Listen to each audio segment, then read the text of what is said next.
Welcome back, everyone, to more action here in the Perfect World Asia League 2020, the Fall Edition. Day 14 already underway as Vici dispatched off Beyond, knocking them out effectively from the playoffs. They're not going to be making it next week when we do have the playoffs weekend to go through. We do have a couple of games here. We have a matchup which is also a must-win for both the teams who are going to be playing. And to bring you and to kind of break things down, it's not going to be me alone. We have these three wonderful gentlemen as usual. It's going to be, of course, Dinko, we got Tom Biz, and we have a definite upgrade over Mitch. We have got Hawker, our boy, coming on in. Let's talk about the game here. Mitch isn't watching anyway. He's probably sleeping right now, so it's okay. We could get away with whatever we want to say. Hawker, what are your thoughts on Mitch? He's just a lovely guy. He's a lovely fella, actually. I'm going to be nice to him. I feel like I've got to be the I didn't yin to realize your Hawker yang. was a liar. Okay. Well, obviously, he's the one that asked me to come here to replace him. So I've got to be at least a little bit nice, I'm disappointed if... But Pish, I didn't even have to say anything. I didn't bring PGL into the picture. PGL was like, wait, we have our own opinions of Mitch, so you have a lot to live up to, Hawker. Actually, you have nothing to live up to. That's fine. Just don't do my let's mic, talk I'll about... be okay. You haven't muted yourself even once so far. You showed up on time. You won. Actually, if anything, I'm doing a bad Mitch? Mitch impression. I need to actually actively mute my mic, don't I? True. Please You have to do that. Well, let's talk about a matchup. Let's take a look at the schedule for the day, ladies and gents. So we did see the first game of the day. We saw Vici versus Beyond. We thought it'd be a closer affair. It was a must-win for Beyond, but unfortunately, they fall 2-0 Vici. Coming up next, it's going to be the battle of the Southeast Asian teams. One Thai team remains in the running, Tom. Who would have thought of it? Beyond or Nocturne and ZIGMA still have a chance of making it? This is a wild simulation that we live in, and right now, this match between Bren and ZIGMA, both teams kind of looking shaky. They've had their moments of brilliance as well in this tournament so far, and now loser goes home. Winner has a chance of making it to the playoffs. Yeah, basically, if ZIGMA win this, and then I think it's checkmate after is the other game. I think that will be the decider. Let's take a look right? at the standings while you probably talk over this. Maybe it'll be a little easier to glean. We do have the we have the Invictus Tyloo game, which is kind of inconsequential because it's the top three matchup. But there you have it. It's checkmate. Checkmate after will be the big one. So, like, obviously, the winner of this is likely through, but it depends because there's obviously a situation where after beat checkmate, and then we'll have three teams all on 12 points. Then things get confusing, and I'm going to leave it up to some PGL mathematician to actually work things out, unless Hawker wants to have a crack at that, He looks like an intelligent guy, so maybe he'll be able to work that out. But yeah, so basically, if whoever wins this, they're the ones in the driver's seat. If checkmate then beat after gaming, as they probably should, then the team that wins this will go through. If checkmate lose, then as I said, the winner will be on 4, checkmate will be on 4, and obviously then after gaming will be on 4. Watsai are out already, Beyond are out already, and the top 4 teams are already through. True, indeed. So as you can clearly see over there, a lot on the line right now. Let's talk a bit about these two teams. So we have ZIGMA, and of course we have the side of... I'm just losing my mind. Who's playing right now? Yeah, we have ZIGMA looking at Bren. Look, man, I had to go through Glock rounds. And Hawker has now gone up to the third best person on this broadcast because he knows what game's happening. Look, listen, it's too early. I'm tired. I'm an old man. Anyway, let's talk about the map vetoes. But I know we have it ready, but I just want to kind of like hear your thoughts on this, Dinko, because I feel like it's going to be very crucial. Both the teams have a decently deep pool. But what are you expecting to see coming out here? I'm expecting to see some simple maps come through, the classic pug style maps. I think Bren have actually got a deeper map pool than ZIGMA. So ZIGMA are going to go with the Mirage pick. I think that's where this one's going to go. They've gone for that pretty much every time they could. I think, Train could be a good pick for Bren. I think that's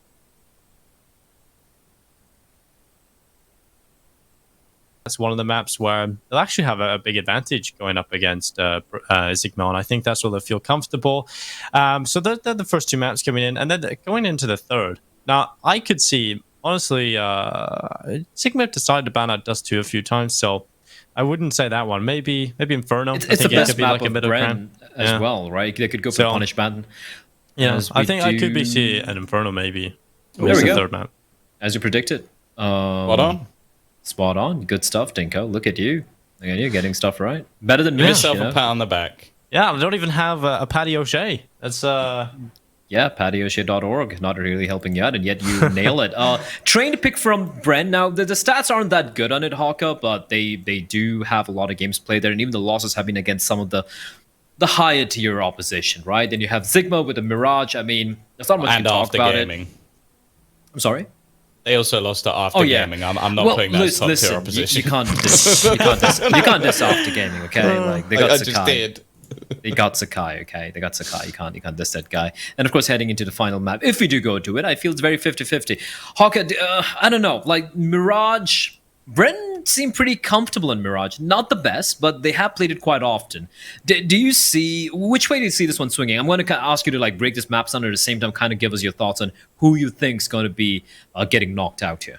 Yeah, it's also interesting because these teams actually played a best of 1 2 months ago, which went down to Train as the middle map between them. And that was even close. That was a 16-13 in favor of Bren. So even that one was pretty close. I think this is just going to be a scrappy series throughout, honestly. I think all 3 of those maps are fairly close. I think they're all pretty good maps for both of these teams.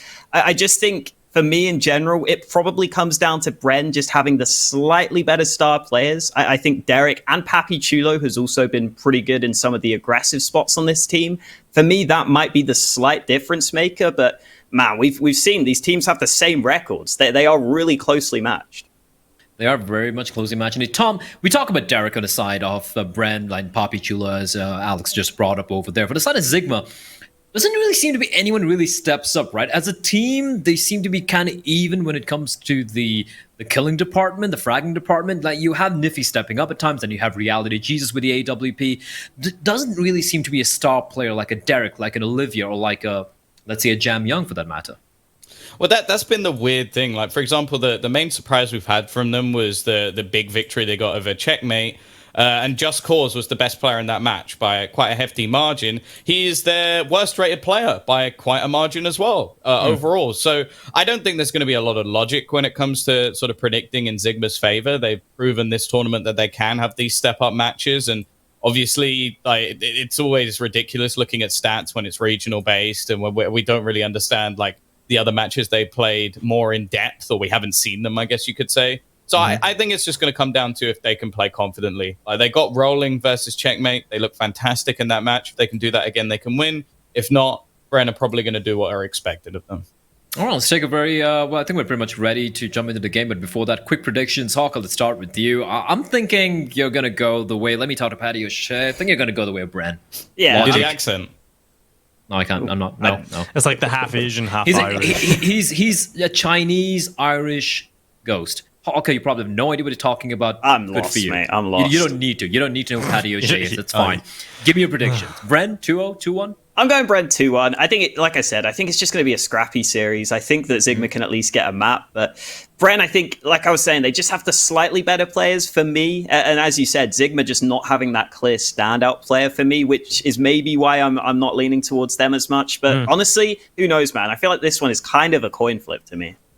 Kind of a coin flip, but all right, going to be slightly edging the way of Bren. Now, Tom, do you still believe that thy team can make the playoffs here? Still, I never believed after what we'd seen from Beyond. They look poor this whole tournament. No, I think Bren have got this. I still think that, as Hawker said, it should be a 2-1. But I'm in on the Bren train. I think Pappy is gonna play with PP the whole match, and there's not gonna be much they're gonna be able to do. Oh my goodness. Okay, that's like, the thing is, you haven't been here, Alex. That is like the most PG-13 thing that's been said on this really? podcast That is revolving PP overdose. We have PP overdose, wang jokes, my morning routine apparently. Dinkle getting off in the morning, stuff like that. Dinko, let's go your way. Which way do you think it's going to be? The PP, the big PP, or Derek? I'm going to go PP. I'm going to go with the PP like overdose. I think Reality and PP overdose. I think we're going to go with ZIGMA. I feel like every time I've kind of gone against this team, they've overperformed. They kind of surprised me. So I'm going to go with ZIGMA. I think they're kind of underrated. I think Bren, they're a team that you can definitely see a world in which they take this. But I have a feeling it's going to be ZIGMA taking it over the line today. 2-1. Okay. All right, a little bit of a split task. I'm gonna have to side with Bren. Unfortunately, I feel my boy Derek. He's just too solid a player, and we've seen Olivia not make it. I want Derek to make it. I really want it to happen. But at the same time, ZIGMA have shown signs of life. I believe it's going to be 2-1. I think it's going to go all the way to map number 3. But I do believe it is, of course, going to be the Filipino boys who are going to take the series. Ladies and gentlemen, I do believe we have the players in the server as well. We're about to jump on in. And it's going to be Tom and Hawka taking it away. A little bit of PP action, a little bit of Derek action, and, of course, Jesus to save the day. I'll see you guys later on. Have fun with this one. Oh, I do love me a little bit of a PP action. I do still think, though, that realistically this should be Bren taking this over the line. The problem is, as we sort of talk about like the victories that we've seen these two teams have, Hawker, and obviously you haven't been here for a lot of it, but Bren, when they do get the victories, at least over the lesser teams, I would say, most of them have been quite clean. The only real problem we had was yesterday when they lost to After Gaming. Like, it was close, at least on the second map, but they sort of let things slip away, and that was on Train. So their map choice of today is one that they've had some vulnerabilities against a team that, I don't know if you know this, but me and Mitch have said are personally our worst team in the tournament, even though they're not at the bottom, because, basically, to put it in perspective, I think it was the first day, a guy called Sakai decided it would be a good idea to go for a retake in a 3v2 with a Zeus. And he tried to shoot from about 2 meters away with the Zeus while running and completely missed and threw the round away. So I'm not a big fan of him. He also got flashbanged once and decided to run in peeking while completely blind. So that's the team that Bren lost to a couple of days ago. So I'm not feeling completely confident in Bren, but I will say I think they're probably the better team in this situation. I love the optimism, though, of like trying to run in blind for a retake and with a Zeus, you know? Like, I love the optimism, at least. I love the idea that he's trying to win, even if it's not well-founded in any sort of logic. Those were two different plays. That's why we don't like... So the Zeus retake, he wasn't blind. Okay. But then there was a moment on this map, in fact, in Pop Dog, where his teammate throws a flash, it misses, blinds him, and then he decides to run into Pop anyway, while knowing that his opposition are there with the bomb. So, he's up there with two of the worst plays of the tournament. And in fact, I think we do have him coming up tomorrow. I wonder if you and me will be on that game. You might get to witness some Sakai plays. Sunday, we are doing... we're doing the first and last game. It doesn't look like we will have that one. Unfortunately, Blair and Dinko have taken away After Gaming from us. So we won't get to see them, although we do have some but we got Vici playing against Hotside, probably the fastest game in the tournament. And then Tyloo Tiger, which that's going to be a banger. Unfortunately, I don't think it will play any part unless Tyloo lose another game. But because they're basically already guaranteed first as long as they beat the other remaining team that they have to face, which is Invictus. Actually, Invictus and Tiger. It's possible. Maybe if Invictus pull off an upset, we could see Tiger taking the top of the group, which would be interesting. Obviously, for both of those teams, they're probably going to meet in the final anyway, so who knows, especially with Vici underperforming. That's one thing I wanted to ask you about. Obviously, we've heard sort of the likes of Blair talking about Advent potentially moving to a coaching role.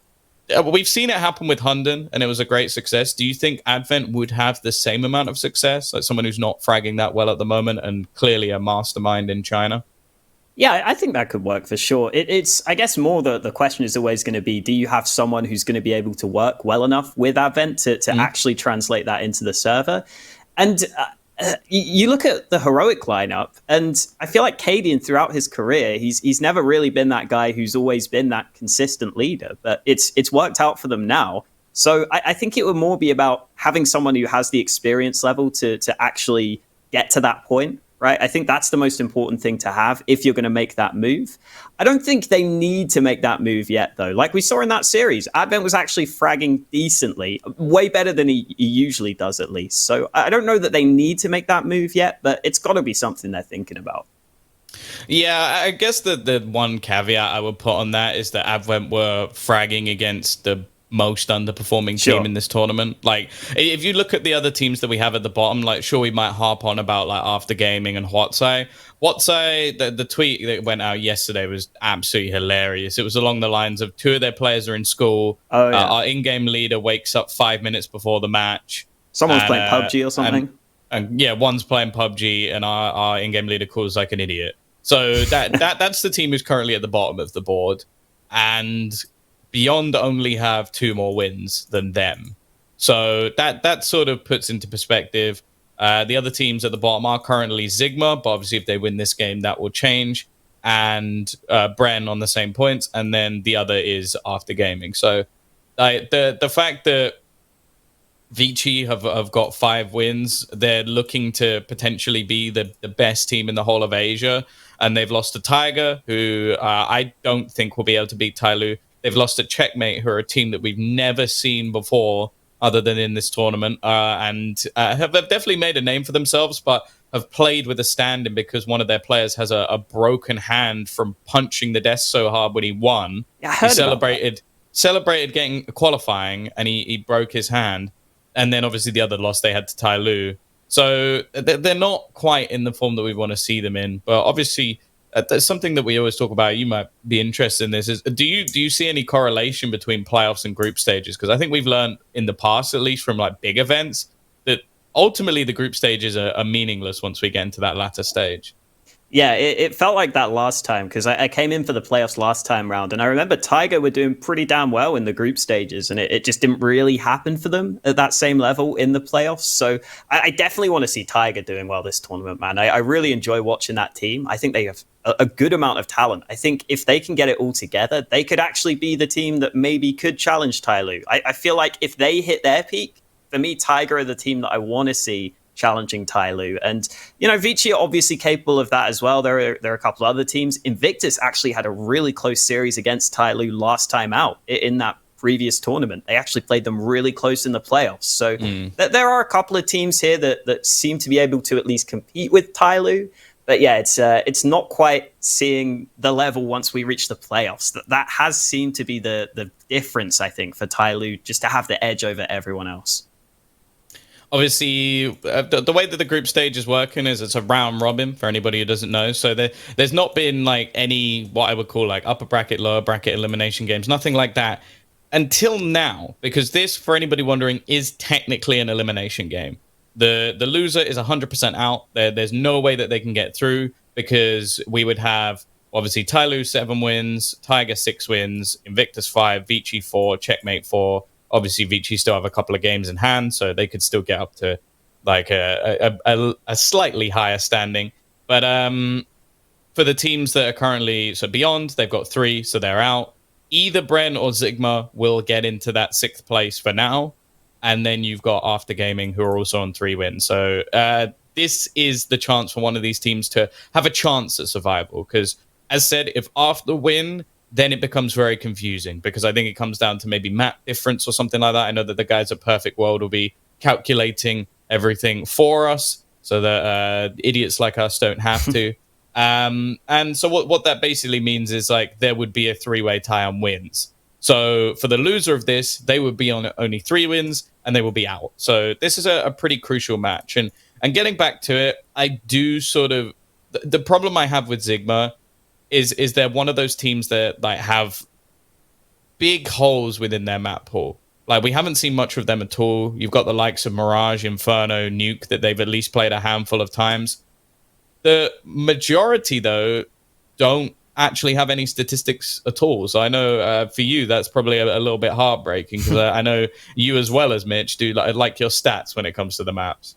Love a good stat. Love a good stat, Tom. Yeah, it's a bit of a shame, but I believe from what I'm hearing, I think we're not yet ready to get on the train yard yet, Tom. I think that the train issue, it's the train issue, the server issue. The train is at the station. It just can't leave yet, Tom. So I believe we're going to go to a break. Hopefully, we'll get that game back as soon as possible. Obviously, a very important game for both these teams, so we want them all to have every chance to win. So make sure to stick with us. We will be back after the break.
Welcome back, ladies and gentlemen. We are ready to get into it. Finally, the train is ready to leave the station, as I was saying earlier, Tom. And we were talking about some of the other teams, but I think we've got to focus in on Bren versus ZIGMA now. You don't seem to be too excited about either of these two teams. But No. you did say that you think Bren should have just a slight edge in this. Yeah, I think in terms of the sort of trio of this team, I think they're the better squad. Like if you look towards, well, the likes of Pappy, Wits, and Derek, I think they're going to be the people that will drag you through the game. Pro every once in a while has a decent game. And Micro, I would say thus far from what we've seen from this team, he's been very underwhelming. Now, he is the new man on the block. He's someone that's been put into this roster and given some of the worst roles on any of the maps. And actually, it brings us, interestingly, onto Train, where when it does come to the CT side of Bren, he's going to be that B-site anchor. Now, from what we saw previously in the tournament, that wasn't working too well. Like, he had too much to do, and it seems like that's something that desperately needs to be changed. Whether or not they managed to fix it for today, we'll just have to wait and see. Yeah, that's definitely a question that will be answered in these upcoming rounds. We're into Train, and we're into some early aggression from Bren. A couple of players pushing out through T-Main. PP Overdose having to back away because the Ivy aggression's about to come on in, and he's having to let them go past here. Bren moving on to the bomb site, and it's a very passive hold from ZIGMA. Bit awkward for Mr. PP, but he gets it over the line in the end. An after-plant situation fairly quickly for the T side, and well, with the CTs so low, they're going to have to hit some pretty tasty headshots. I'm not sure I'm much of a believer, although giving up main, that's interesting. Pro, it's like he had the idea and then forgot about it halfway through.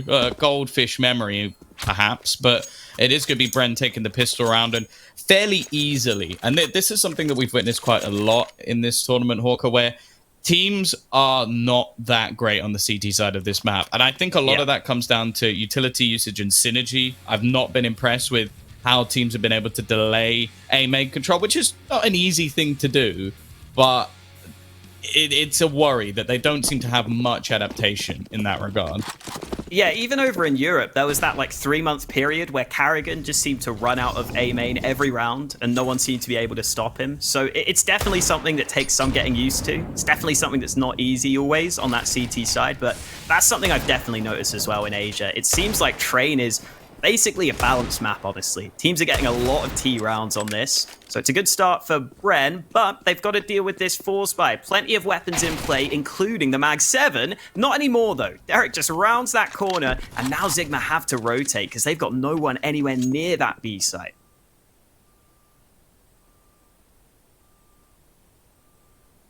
Yeah, I've gambled an extra player over, but in these sort of rounds, I would just rather see them just stack up one of these sites. I either go all in, like splitting the defense at this point just seems a little bit silly, and Derek's doing a good job of selling the fake. Like, he's pulled over a second player. Obviously, the fake has been benefited by the fact that he gets a kill.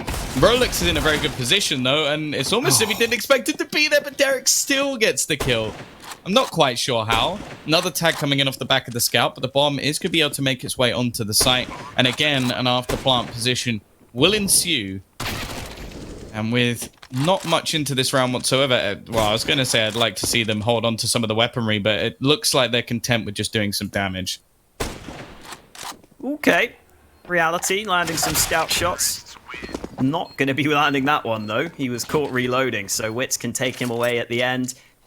Couple of AK save for Bren. They make sure to win that round pretty convincingly. All in all, definitely not a bad round for them, and now they're up against this low buy. So should be good for Bren to get some early rounds on the board. I was also talking about the fact that these teams played this map just a couple of months ago, and Bren also started on the T side there, and they were able to get 8-round wins on that T side, which helped them win that game, even if it was a close one. So I'm sure they'll be happy to get some early T rounds on the board, and this one should be easy pickings for the Bren side. You definitely hope with what we've seen so far. I say that with bated breath with some of the rounds we've already seen.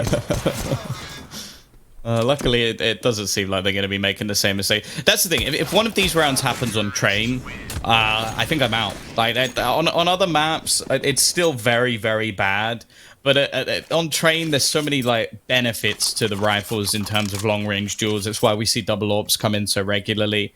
If I see one of those rounds go the other way, I just think that team is atrocious, and that's pretty much it. Rolex has been absolutely owned by nades. Nice to see a small investment that actually helps out get rid of some of the stack as well.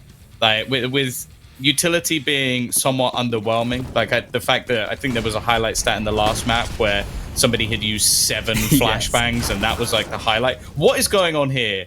Pro has just walked out. Nobody noticed for a good 5 seconds, but he was so hesitant with who he should kill that he ended up killing nobody. Analysis paralysis there. Couldn't shoot either of them. He was trying to calculate the best play in his brain, and he ends up getting completely wrecked for it. So that's not the start that Bren wanted.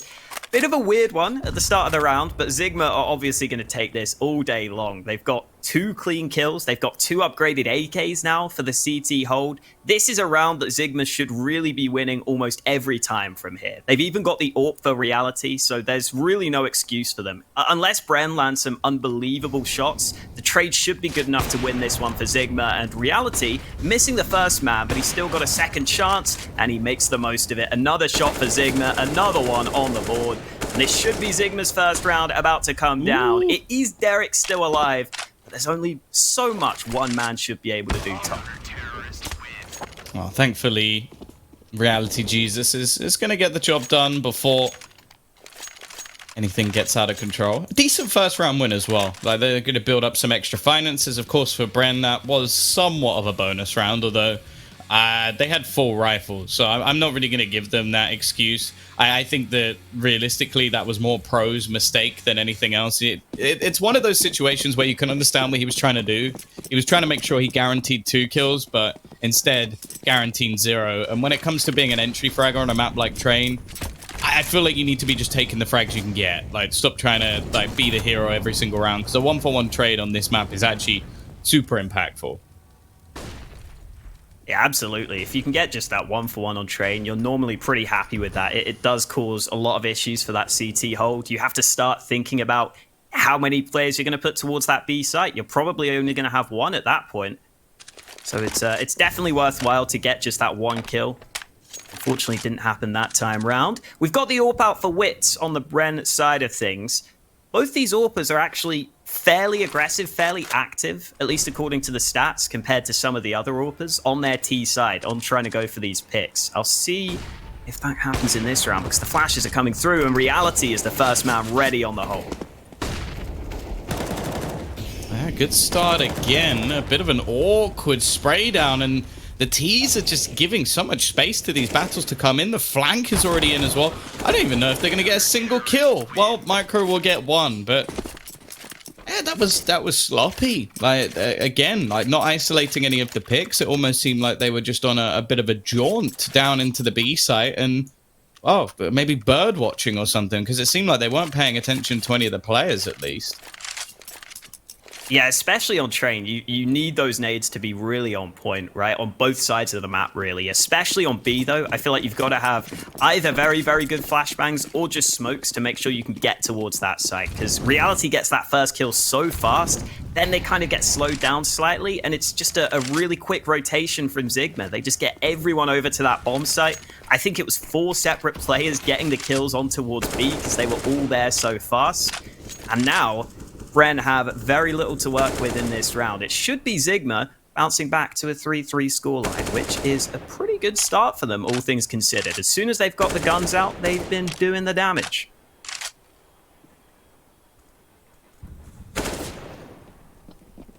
Well, we'll see if there's going to be any damage done in this round. A quick IV peek. The flashbang a little late, but it eventually will be a trade kill out. Bomb dropped in the open, though, and Rolex in a relatively good position here. Niffy is going to pick off 1 more, and I think all the worry has gone. The only real problem now is the fact that Pappy is holding himself an AK, even spots the man above. It's already a relatively successful round for what was invested, but in the end, doesn't matter too much. 3-3, a decent buy will be coming up once again for Bren, and I'm hoping now we're going to see a little bit more from the T side.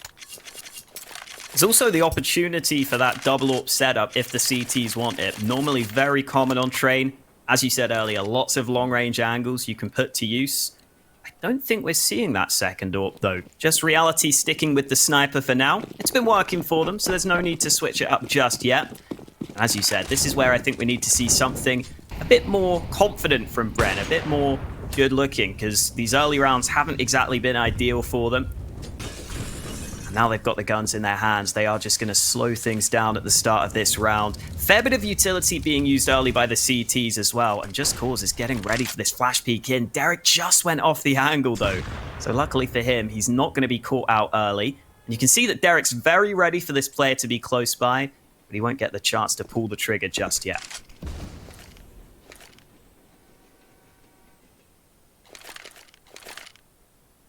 Molotov going to be lined up to try and force the player out of pop.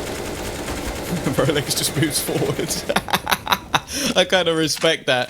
I think that play only works well is either you're going to go into pop or if you drop a second Molotov down to actually force him to move. If not, he could just stand there and didn't actually take too much damage. Re-aggression from Just Cause. It had its risks, but Derek completely caught with his pants down. And now they have two men in...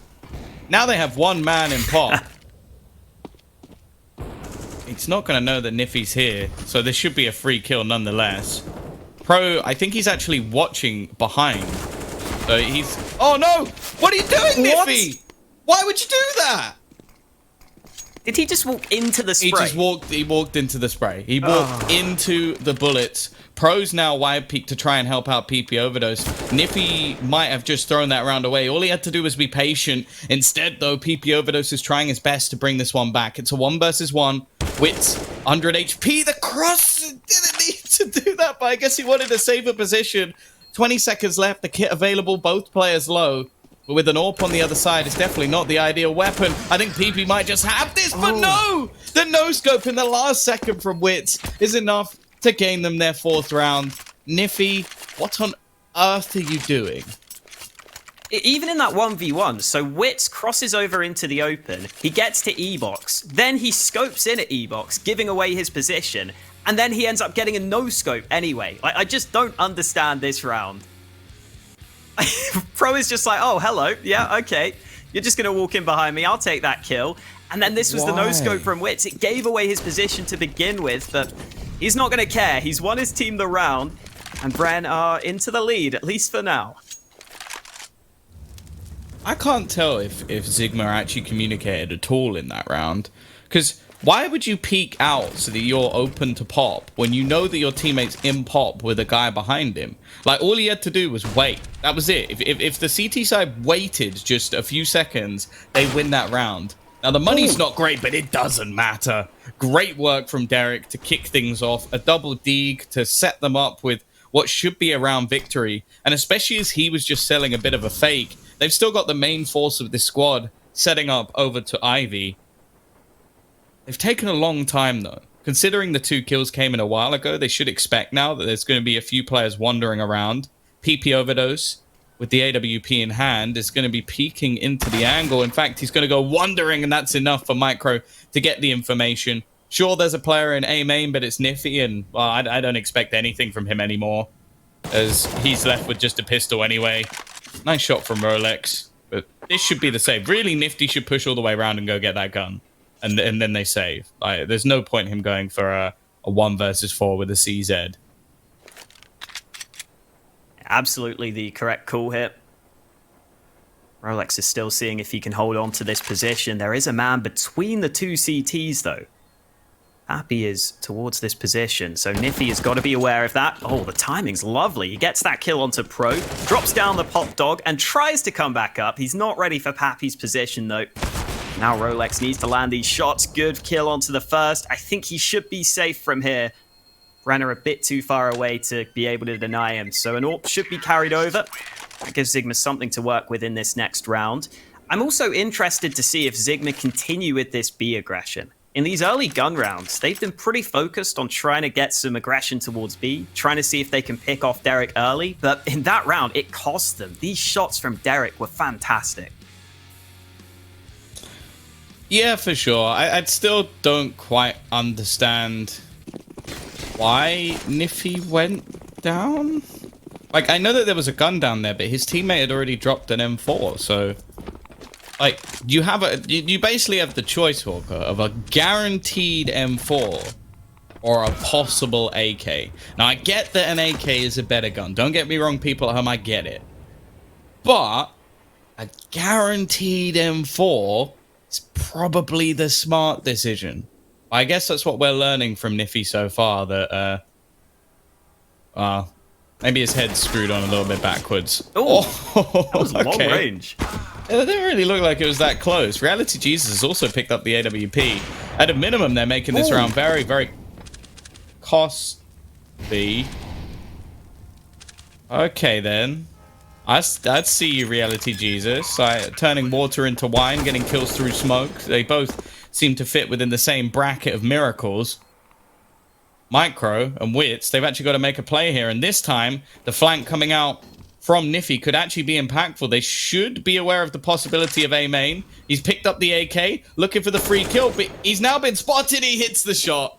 Oh, he could have just taken the kill a little bit earlier, but it doesn't matter. They won the round. That's the important thing. They've stolen one away. A Zeus kill, a kill through smoke, and even a retrieved AK. That's not a bad round for ZIGMA at all.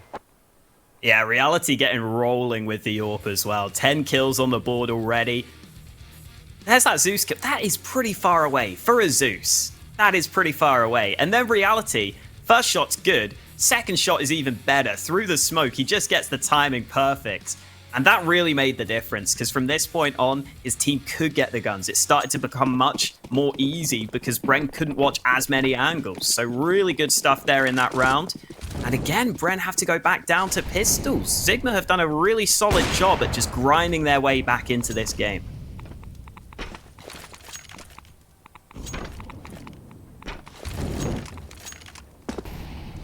Oh, Rolex in a good position. Obviously, Bren already 5 rounds on the T side is not bad, but as said, we've seen teams already pretty much prove to us that sides don't really matter as much in Asian Counter-Strike. Yeah, you just push all the time, whatever side you're on. Exactly. Like, you just get aggressive, get in their faces, and that's the goal in this round at least. A bomb plant to boost the money up. They've got the deep smoke to be thrown in as well, although they kind of need one to be put into connector, otherwise Reality Jesus is likely to have a field day. Flash down. They actually didn't have a second smoke, but they managed to get past it anyway, utilizing the flash, and now just causes us to be a little bit careful. He's going to get overwhelmed. The Glock comes out to play. I know how much Blair loves a Glock, but I'm hoping we won't see any more miracles on that regard. And Reality Jesus, he's been doing a damn good job with this AWP. He'll combine with Niffy to close the round, and hey, a kill, a bomb plant's not bad for Bren, but ZIGMA is still building up some cash. Absolutely. Especially when you've got these two AWPs, you want to make sure you keep both of them in play. Don't want to have to reinvest into those snipers, which are oh so expensive. Pro buying the AWP this time, dropping it over to Wits, who hasn't had as much impact as he might have wanted so far at the start of this game. There have been a bunch of rounds where we're seeing some early fights, though, and I think maybe if he gets a chance to slow it down and try and just slowly work a pick, that could maybe work for Wits. He is currently going over towards Ivy, where PP Overdose is playing with the CT sniper. Early nade damage, though. Rolex and Niffy are both down to half health. Once again, Bren doing some decent damage early with these nades. Oh, and the run boost. That is lovely. Well, the opening picks have been fairly important from what we've seen so far in this match. See whether or not ZIGMA are going to be able to rectify things. Money's not in a bad state. Rolex, he's actually going to get flashed in. Really strong flashbang. It's going to be Niffy to actually get the kill, but Micro very quick to trade. He knows that there's another man around this corner. Just Cause is also trying to get aggressive around the backlines, but he might be too little too late. In fact, Reality Jesus, I do wonder if this is already looking like a save. The thing is, though, his teammate is still going for this. The element of surprise is still there, at least for now, but Wit's putting him down. I feel like at this point, Just Cause should just be looking to fall back and bring a gun into the next round, but he's feeling confident, and Pappy, well, his aim was true. 6-5 in favor of Bren. an extra gun definitely would have been viable. And in fact, he's the man that needs it. Yeah, this was great to see. Wits finally getting his wits about him, you could say, in this round, getting some kills on the board with this AWP. I was saying earlier, both these AWPers are actually pretty active compared to some of the other snipers in this tournament. So, for example, Kaze over on Vici, he only tries the opening kill on T side like 10% of the time, whereas both these AWPers are actually pretty high. They try it way more often at about 18% each. So they're definitely going to get more active with the snipers. We're going to see more fights like that, especially on Train. And we're going to see a chance for both AWPers to have impact in this round as well. Early aggression from PP Overdose up on top of this Train. Bren have got quite a few players waiting around this A site, though. I think they're lining up some flashes and then a quick push into this A site. Oh, maybe a bit of miscommunication there. One player runs out, the other stays put and tries to take the battle. It means that Derek is almost thrown out as a lamb to the slaughter, and then Micro tries to re-aggress alone. You don't want to stand on that trade, PP Overdose. He's gone. Pro is waiting. He knows that there's likely to be a man through this smoke. As if that's just worked. Yeah. As if that's worked. He just threw a Molotov out, got a kill. That man didn't have a gun as well. So he's now just got an AK out of that. Peak comes out, Reality Jesus to take it. I'm not going to say that that was a little bit backwards. Maybe Witch should have been the one taking the peak, but whatever. I can't critique everything. With 30 seconds left, Witz now has to try and clutch this out. The bomb sneaking its... Well, not really sneaky. Sneaking in plain sight. Couldn't be in a more obvious position if he tried, but he is going to get the plant, likely at least. Now, there is a possibility that maybe the kill could be found. The peek out from Pop, and actually the second player's given away his position. Reality Jesus sneaking his way through. Witz looking for the wide peek, and the headshot connected with the USP. Too close for comfort, that's for sure. But it is still going to be the round to ZIGMA. Back and forth we go, Hawker. Yeah, and Reality is getting the better of this AWP battle right now, which is a little bit of a surprise to me. I thought that Witz was probably going to be the one who's getting more done here, but Reality has been on a great streak at the start of this game. Lots of impact coming in from him. And again, this shot here had to be quick, had to land it, made sure he did. And even in the 1v1, keeps his cool with the USP up close. Good stuff from ZIGMA so far. I think considering the start to this game, they've looked really solid on the CT side as this game has gone on. And this is a buy for Bren, which is a little bit sloppy. Only 2 AKs in the mix, and the early aggression, it's so awkward. Micro just about getting the kill in the midst of the flames. And trades in this situation are not bad for the T side at all. Just Cause. Oh no. We turned around. I guess that's really bad luck that they were even there. A free kill should be coming up for Papichulo as well. And now this has gone from what was looking like a decent situation to a 2v4, but Niffy gives it a damn good go. And well, with the form of Reality Jesus, it's possible. Definitely don't want to count this man out. He's got that kit as well, and he's got the first kill. Pappy gets caught in the open. Witz has also crossed to that right side, and Reality just spotted him. He's got the information he needs, but it's still going to be a close quarters engagement as he goes round to the right side. Reality ready, but Witz is faster on the trigger. I thought Reality had him dead to right there, but Witz comes up clutch with the headshot with the AK.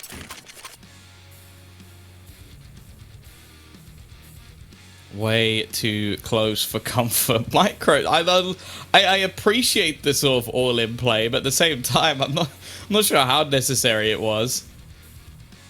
Nice attempt by Niffy as well to bring this round back, and our Reality Jesus again showing that he's there with the AWP. It's something I mentioned in the pre-show, that he's one of those players that statistically isn't that great. 0.96 rating. He's one of the on the lower end. In fact, the second lowest player on this whole roster with Just Cause. And thus far, he's definitely been one of the better players. Niffy as well. Like, he's up there at the moment. And again, like he's the third lowest player on this team. I guess he's also the third highest player by that regard. But having some better performances. The problem is Just Cause still not having the best of games, and there's definitely been a few rounds where, for example, Niffy's round, where it just makes some odd decisions that kind of let things slip away and make their economy much worse. The other thing I'll mention as well, Hawker, is that the game's been fairly back and forth. Have they saved enough money to buy? No, they haven't. There you go. Answered. My question's been answered almost instantly. They didn't save enough money to buy. Oh, it's the last round of the half, so they've got to go for it anyway. There's not going to be much to work with. Just Cause has that one M4, couple of MP9s in there. There are some close range angles you can get to if you can get into Pop Dog, if you can play up close on B. Those MP9s can be fairly effective, but that normally comes down to making sure you use those nades effectively to begin with, to make sure that Bren can't get into those positions early. So that's what we need to see here from ZIGMA, and the AWP shot from Wits comes through before Niffy can get anywhere near the Pop Dog. That's exactly what I was talking about. You try and push up close, and if your nades aren't there, you're in trouble. And Derek, oh, that's an awkward spray. Probably should have got that kill, but Pro is backing him up. Ooh. He almost gets the lineup. Very scrappy start to the round, but it's into a 3v3. Oh dear, oh dear. Almost blinded by the sun there. The glaring light.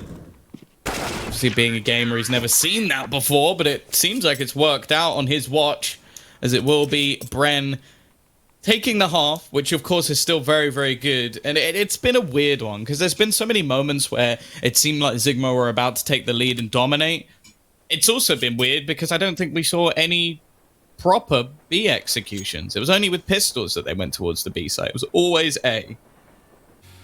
Yeah, that's very true, actually. Very acentric first half in this game. Gotta say, this round ended so sloppy. I think that's what helped ZIGMA, if anything, because they had the weaker weapons, but because it was such a fast push into A, it just turned into such a chaotic round that ZIGMA could actually use all those close range angles to get the job done and to keep it close heading into this second half pistol. Nades on board for Bren. Micro's got a full set of utility. Wits has a kit. And Wits has a chance for an early fight here over at Ivy. Oh. Oh. Okay, something's just fallen over. Brilliant. Oh, that didn't sound good, whatever it was. That's fine. Oh, God. My feed has just started lagging heavily. I am Good luck. too. Oh, that's not good. It's normally just me, so if it's happening to you, then we have problems. But mine's back. Wits, still in a good position. First kill almost looks too easy, but he will eventually fall to Rolex. Plenty of time on the clock for the T's to make their move, and you still have Micro with a full belt of utility. He was holding on the B site, so I don't know how useful any of this is going to be. The pop push has definitely caught them off guard, though, as Just Cause is going to get to the bomb, however, has been dropped.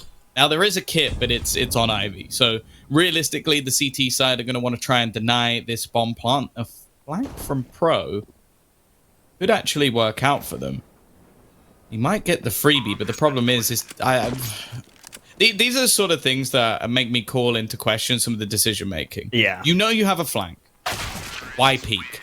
Wait for that player to make some noise at least, because at the moment, they're already focused on you. They're going to be watching your position. You're the player. They know where you are. So you peek, give up your life, the flank's now worthless, because the second they get that kill, they go, okay, where's the last man? And they look everywhere else.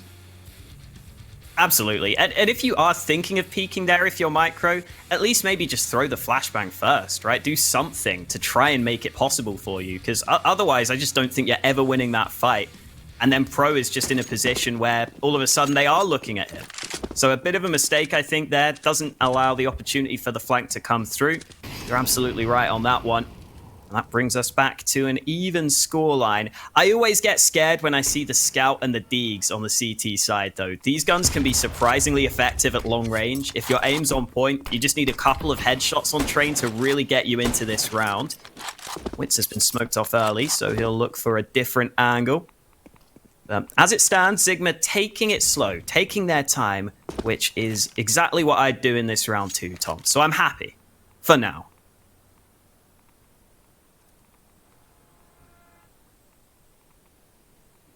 Still, the T's waiting. I think they're expecting aggression in this round, and why not? You know that there's going to be a high investment. There's been a theory crafted by Mitchman and Jason Kaplan that the 4 Deegs are what wins you around in Asian Counter-Strike.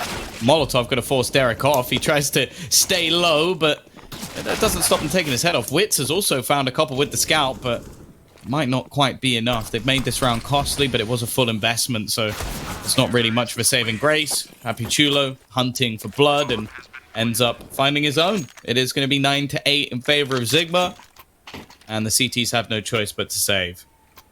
I actually love that molly on top of the blue train when you're against pistols. Like, that's just such an annoying angle to have to deal with, right? When you're running onto the A site, you don't want to be looking up on those trains on these kind of tight, awkward angles. If you just molly that spot, it makes it so much easier to run out of A main to begin with and just mainly have to be focusing at sort of head height. So really nice stuff there from ZIGMA, making sure they win that round. And it is 5 USPs once again. This should never happen, but we've seen it happen already today a couple of times, and they've already got the first kill. So I'm just going to let you take this away, Tom, because it might be happening again. No. Just close your eyes and it won't happen, Tom. It's not going to. They've got it. It's fine. I'm going into this with sheer confidence in ZIGMA. I know that they are not going to lose this round, and thus they will not. Bringing it back comfortably. This is like one of those self-help books where you like say what you want to happen with purpose, and it will happen. Now all I need is some like whale song. Listen to that while you're asleep, and you'll be fine. Yeah, I'm perfectly relaxed right now. Of course.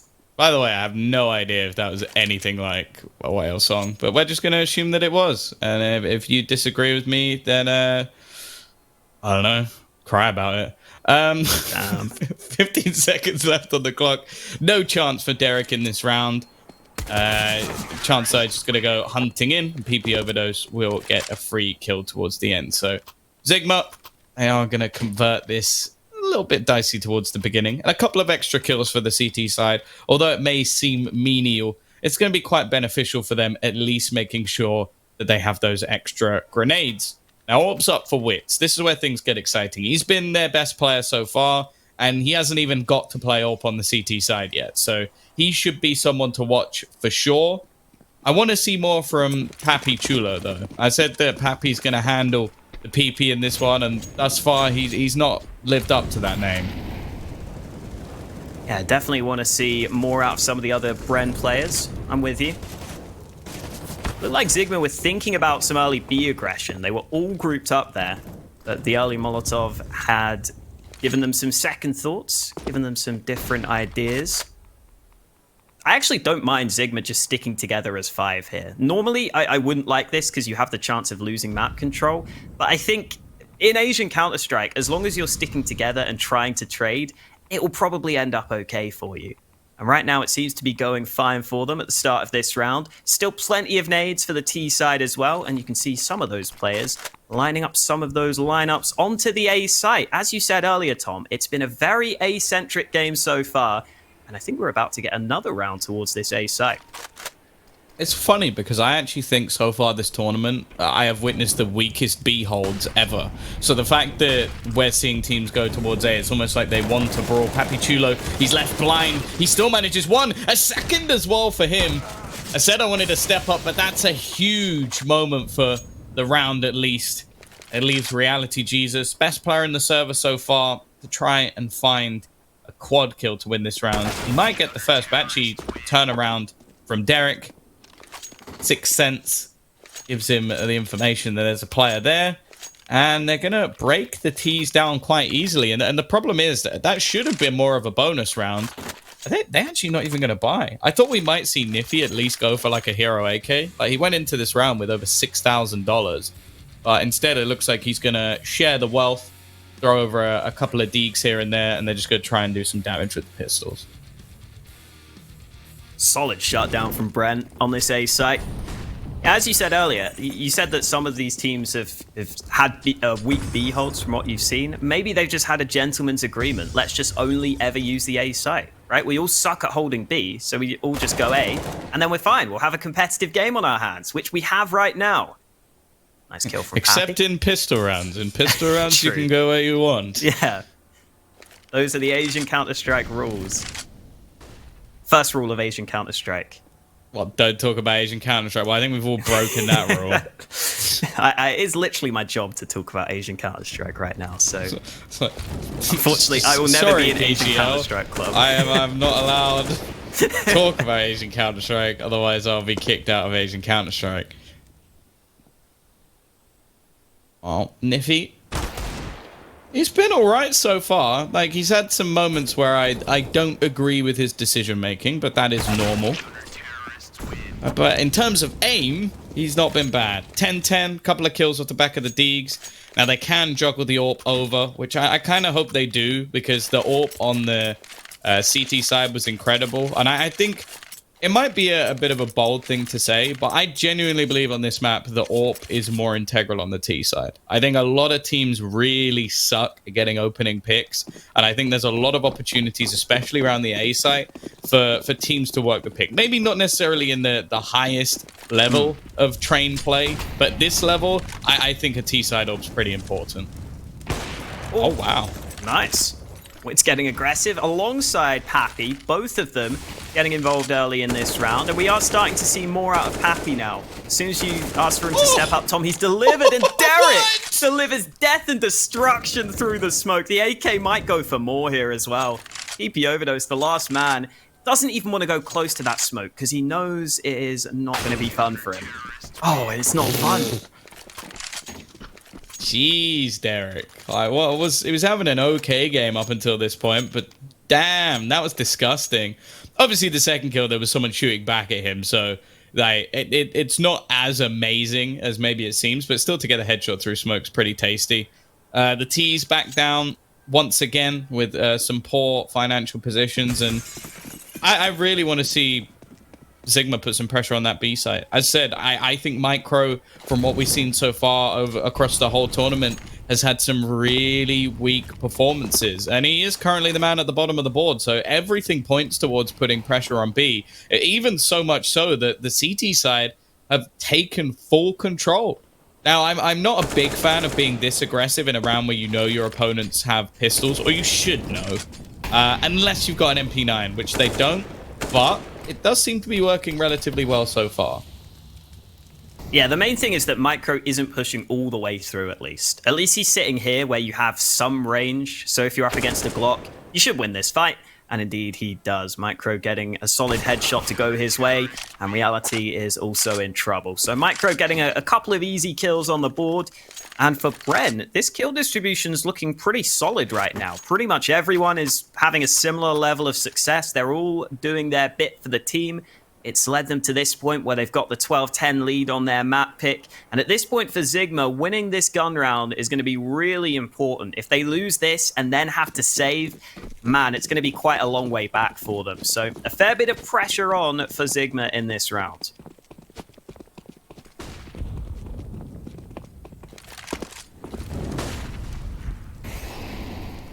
Well, this is where we finally get to see the AWP. I'm glad. Reality Jesus was fantastic in the first half. Interesting initial position. The fact that I see him around pop makes me quite uneasy. Now, Pro, he saw Derek in the last round. He banged some people out through smokes, threw the exact same nade into the corner. But he's not quite going to go for anything of the sort. 4-man stack, as usual, is going to be set on the A site. The B site is still, and always has been, one of the most retakeable sites in the game, so it's understandable. And obviously the adaptation to that is that people have been more aggressive in their post-plant positions. That's something I enjoyed quite significantly to old train, where it was sit back and, oh, let's bounce a Molotov off the door, because no one's ever done that before. But for ZIGMA, at least, they've got a new strategy, which is called Never Go B Ever, and only play A. It's not a good strategy. They keep walking into a 4-man stack, and surprisingly, the 4-man stack's not going to go anywhere because you've never gone B. I'm surprised as well that Wits could just jump across in the open there with the AWP and still just land that shot. And again, credit to Pappy, another nice round from him. But yeah, it is getting a bit predictable, this A-sided play. Like they're not even putting people around connector anymore most of these rounds. This round, they actually had 2 players on B, which makes no real sense. They rotated one off, and I have no idea why. Like, it also proves that Bren are able to hold the A site with 3 players and not take any real damage. And the funny thing is I reckon in the heads of the T side, because they keep going B on these pistol rounds, they're like, oh, we've gone B and it hasn't been working. It's like, you've never gone there with an execution. They're about You've to never run into like a had the stack as full well. sets. And yeah, that's why like Bren have started to just go, okay, well now they're going to go towards this B site. Nice spray down from Micro. Still not as clean as they would have liked, but Pro is in a very, very strong position here. All he has to do is wait. That's it. He doesn't need to peek. Bomb's going to get tapped. Now he peeks. Okay, not quite as clean. I thought it'd be a little bit cleaner than that, but that's fine. It's fine. He got the kills necessary. But that's what I mean. Like, it's. I think it might partially be a psychological thing of like, oh, every time we go towards the B site, we lose. It's like, firstly, you're losing every round. Secondly, you're only going there with pistols. And even then, like, you did get a couple of entries. If you were able to trade onto Micro, that round was winnable.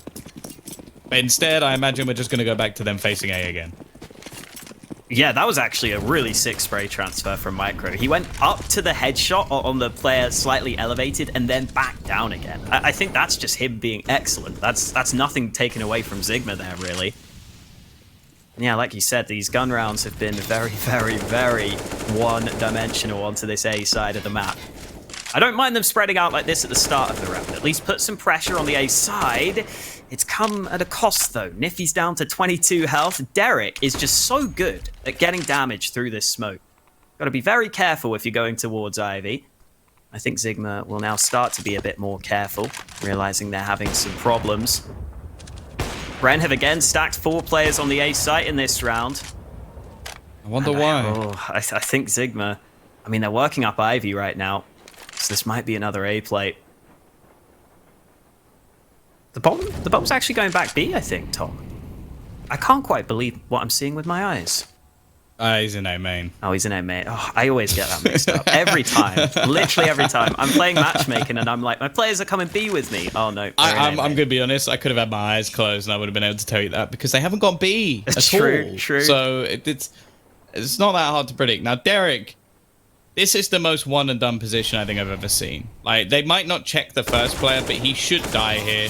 First goes his way, and there you go. Rolex is going to get the trade. That's absolutely fine. The problem they have is they've only got 20 seconds, and of course, the rotation is already coming in. Nice shot from Rolex again. He's giving this a damn good go, but Pappy from up above is still making things awkward. The rotation coming in from the remaining players, and they're going to get the bomb down, at least an after-plant position here. A better position from what we've seen from ZIGMA so far. Wits is going to lurk around the smoke, and his teammate, well, the teammate of Reality Jesus is already gone. He has not played well in the second half. He was fantastic on that CT side. I don't even know if he's had a kill in the second, but he has now into the 1 versus 1. Micro, low on HP, 19 in fact. A kit, but very little health, and also no utility. He has to pretty much hit the raw aim. Jordy does what?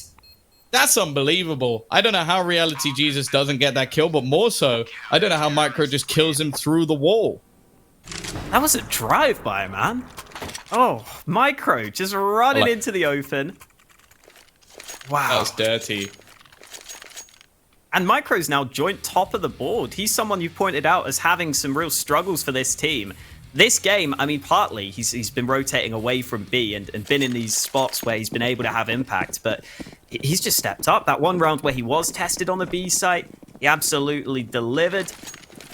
And ZIGMA are facing down a defeat on this first map unless they can win 5 rounds in a row. It is the pick of Bren, but it's still not exactly what ZIGMA would have wanted, and they might end on the A site again. A couple of flashes coming through. Derek waiting patiently, but Pappy's already got 2 kills. Pro with one of his own, and they have to end it on the A site, Tom. This round just sums up this game. They're in a 2v5, and they're in trouble.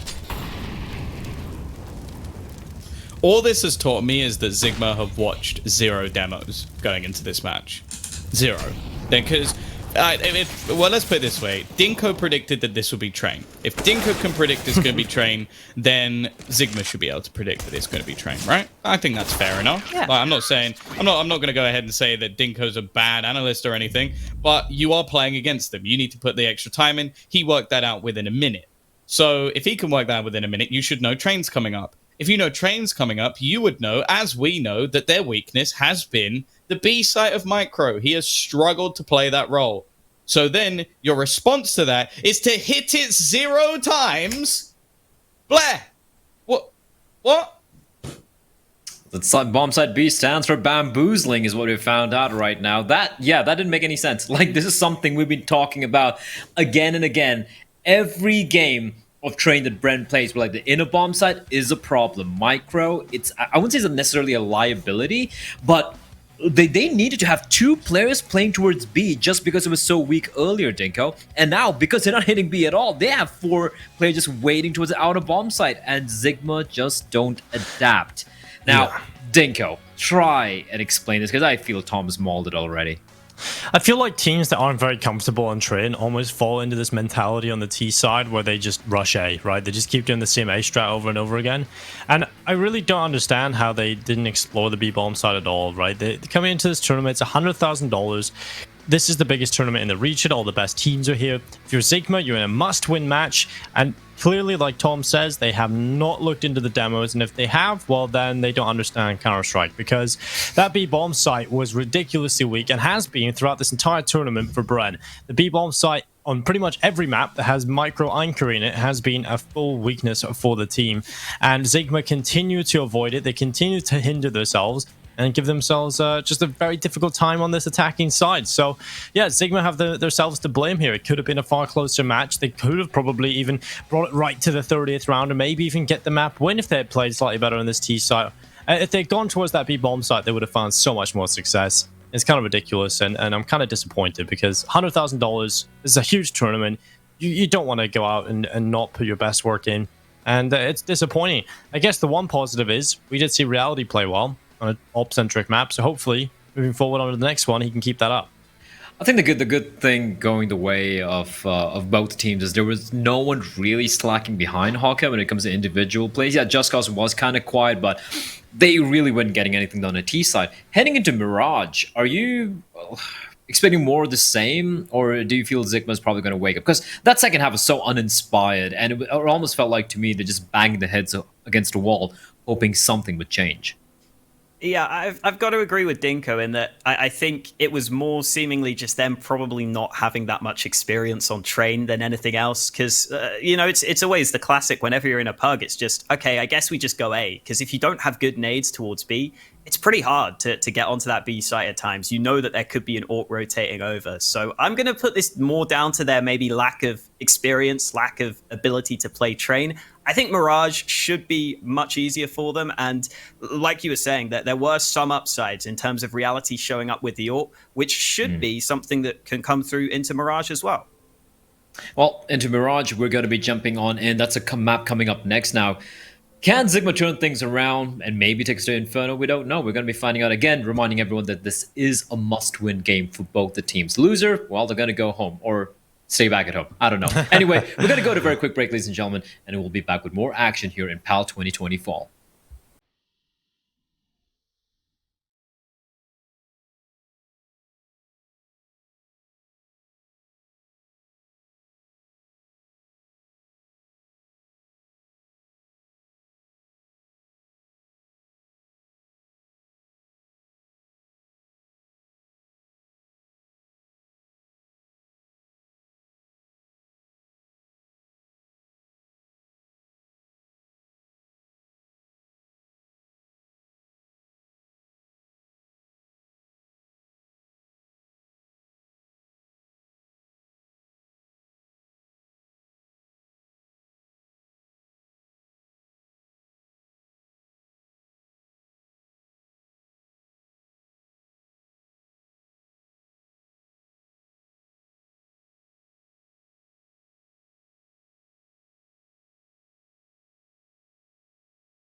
Welcome back to Powerful 2020, where we've got a very important game on our hands. ZIGMA facing off against Bren. With Bren winning that first map, Tom, we're hoping that ZIGMA have a bit of a better game plan for Mirage.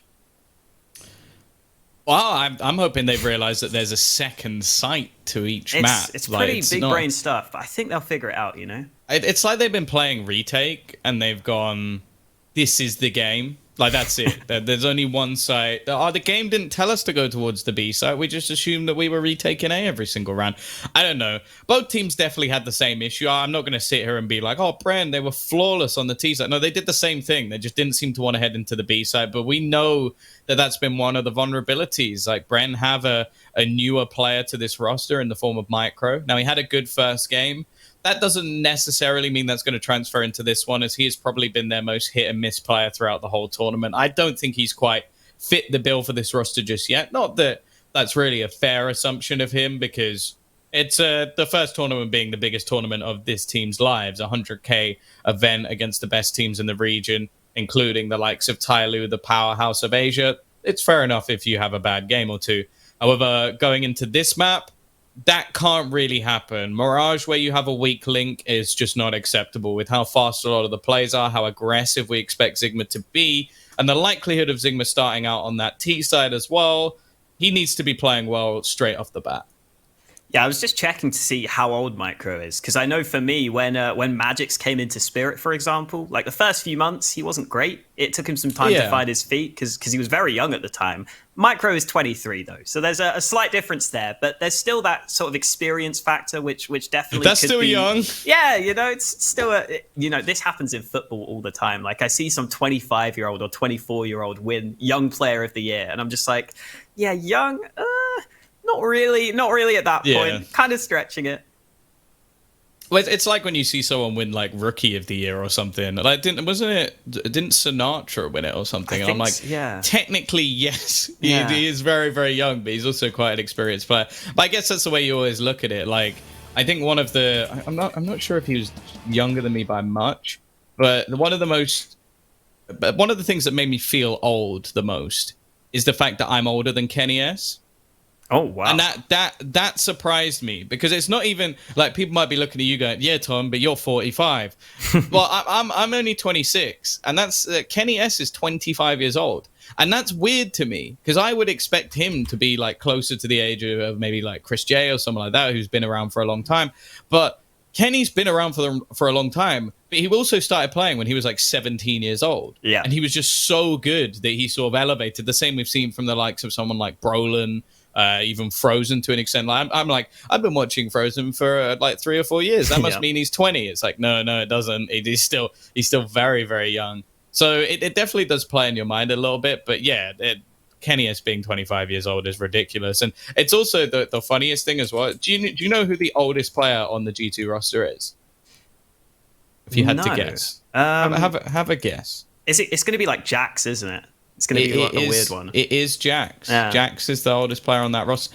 And that kind of broke my mind when I realized that, because obviously I'm pretty sure the in-game leader of Nexa is the youngest player on the team, which is obviously fairly impressive to be the one leading the way as the youngest player, because normally you put in-game leader roles down to, oh, he's experienced. And within Asia, that's literally all it takes. Like, Xiao Sage being an in-game leader is a joke, because his calls are not great. But yeah, he's the youngest player on the team, and obviously Jax is the oldest, and he's burst onto the scene relatively recently. So, yeah, great work from him.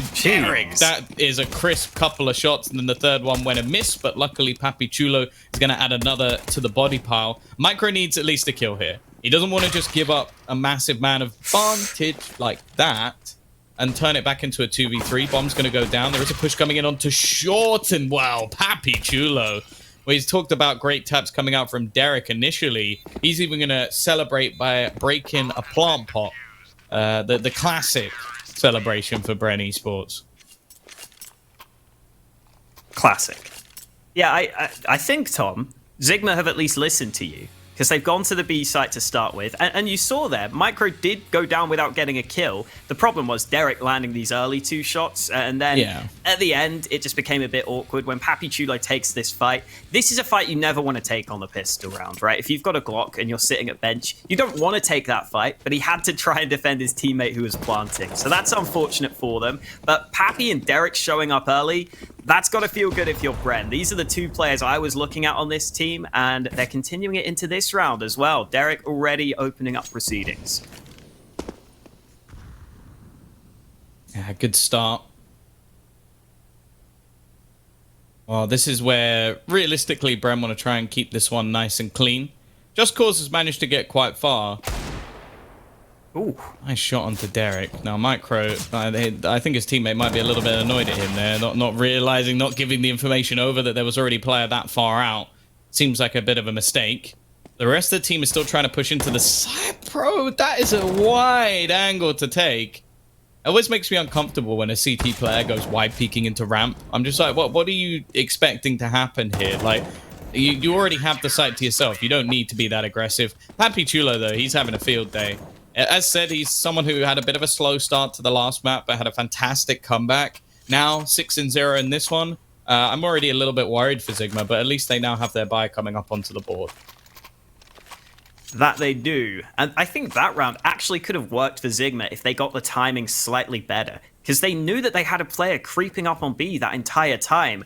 I feel like if you just get ready to burst onto A there, if you time that just 10 seconds sooner, you might get the bomb down. You would just need that 1 kill, but they wasted a bit too much time rotating over.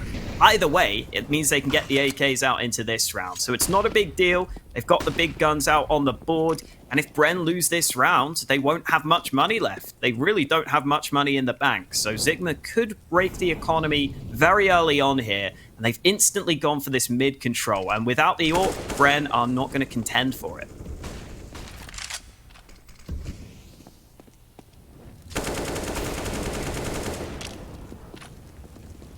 Well, to see whether or not ZIGMA get anything done in this round.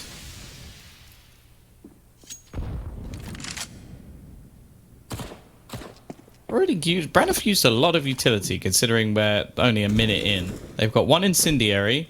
I was going to say 3 flashbangs, but one of those went down with wits.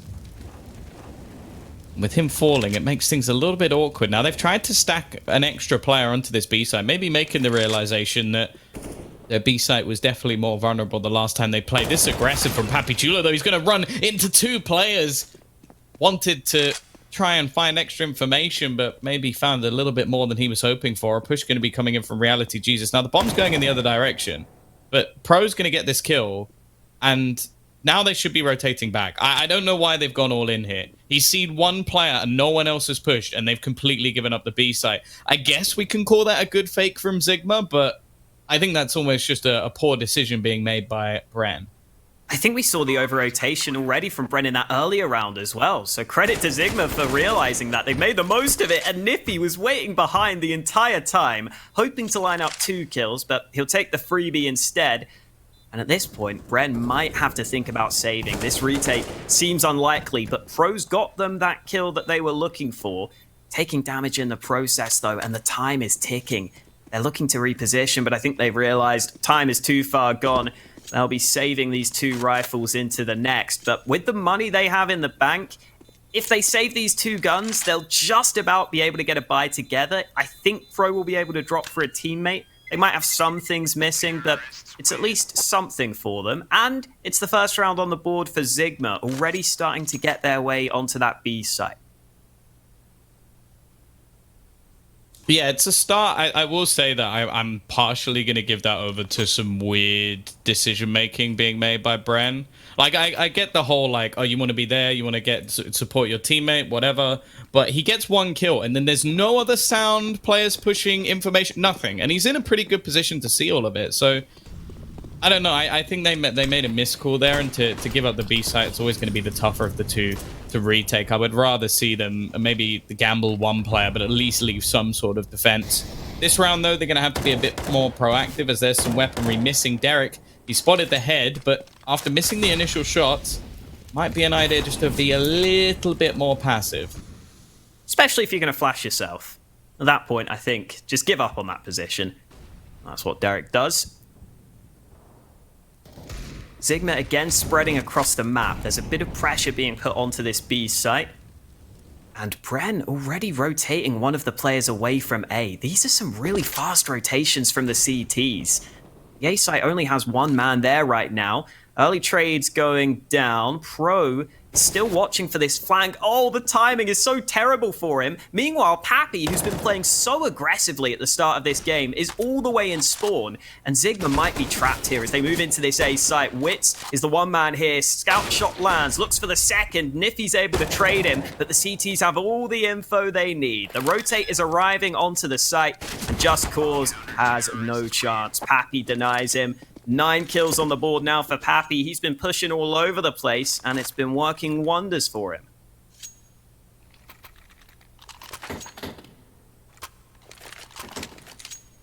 He's been getting away with far too much. That's definitely the case. And they were clearly trying to be very aggressive in that round.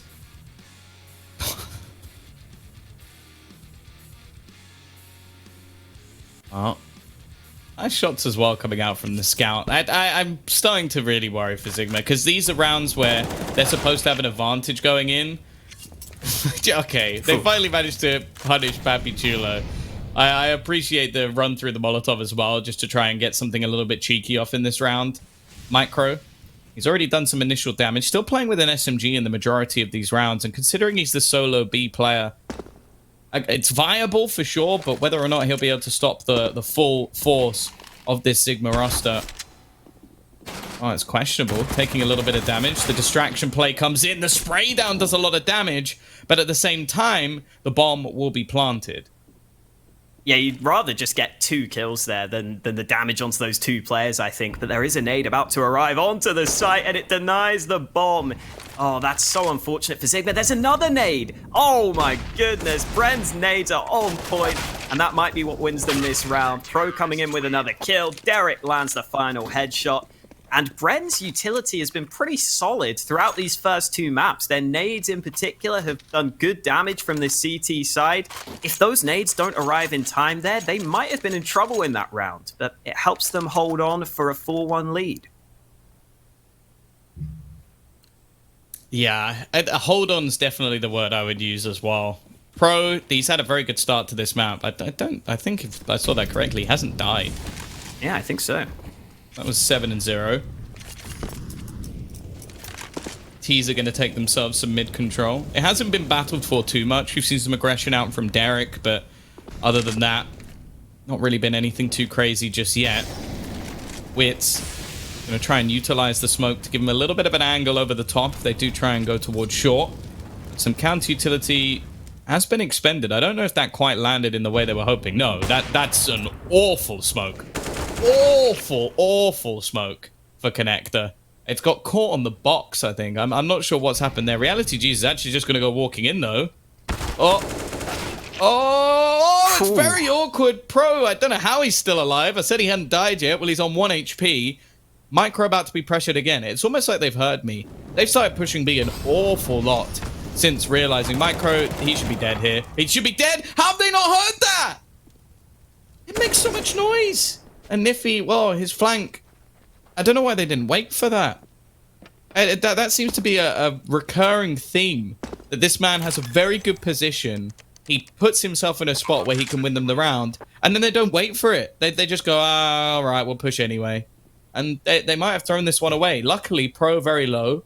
Pappy Chulo only has an SMG. Niffy has enough health that this is workable, but he walks into the crosshair of Pro, unfortunately. So, not going to happen this time. As if they didn't have enough sound already from the molly hitting Micro. I'm pretty sure he ran out for the peak as well. Like, at that point, someone has to be aware. You just have to be looking at that position, just waiting. But instead, Micro gets away with 2 kills, which make all the difference on the round. Very sloppy stuff from ZIGMA in this one. Even that spray from Pro was uncomfortable, but just no one looking at him. He takes the 2 kills. I mean, credit to Micro for getting those kills so quickly, because he was standing in the flames. He could have got flustered by that. But at the same time, ZIGMA will be kicking themselves after that round, giving away fights in mid, giving away those fights at B. And after that round at B didn't go too well for them, they've all decided to group up around A at the start of this round. And they haven't really tested the A site too much so far. Yeah, it's the opposite of what we've seen previously. They're going to go for what seems like a fairly fast push. Papi Chulo, that Molotov hasn't affected him, so they've got to check above, and they do. Niffy with the clear. The entry going their way, and well, Niffy's just gone ham. 2 kills, 1 running into the opponent, and Wits, that's a save straight away. And with the amount of damage they've been able to do over the last few rounds, this AWP may be all they have going into the next round. Solid take from ZIGMA there, clearing a lot of the angles that they had to. Because their nades were in a lot of the other spots, they're instantly looking at that top of Palace position. They don't have to clear under Palace because they've got the molly there. They've got smokes for some of the other spots, so they can much more easily clear way fewer angles, and it gives them such a better chance to win those fights. That's exactly what they do. They completely overwhelm the A-bomb site. And that's the sort of round, as an in-game leader, you really love to win. Because if you win with a convincing A-take like that, mind games can start to come through. Wits is somehow still alive. He even tries the no-scope at the end there before finally falling. So no AWP gets saved on over. And for Bren, after quite a few close rounds previously, this is where that comes back to cost them. They can't really get much in this one.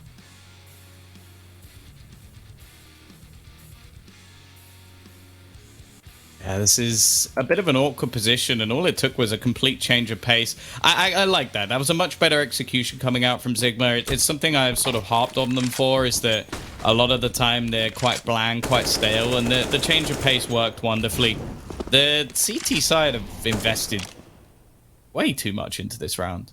If they were ever considering a buy in the next, I guess they've just accepted the double eco. But, well, half of them have. Because Yeah. Micro's now bought nothing, which makes me think they want to buy in the next round. But Pappy's bought down to 800. Unless he's just accepted the fact that he's going to be playing with an SMG, which I'd be interesting, but you know, you never know, really. I mean, Pappy's been pushing a lot. He could try and push with the MP9. Oh, Pro, speaking of pushing, goes all the way into Palace, gets the kill with the Deeg, and gets an AK for his troubles. And now this is a round that very much could be on the cards for Bren. It's only 1 AK.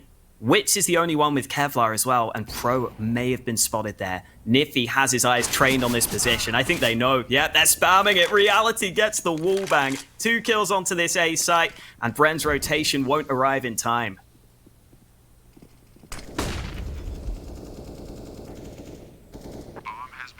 Now, Derek, I think at this point they might just be accepting the fact that they're going for a few exit kills. They're gonna go. They're gonna go for the boost. Being jiggle peaked by PP overdose, so I don't think they'll be giving up too much in this scenario. But good bounce back from ZIGMA. They've won the last round, looking to win this one relatively clean as well. So, yeah, it looks like they're setting themselves up in a pretty good position. Oof.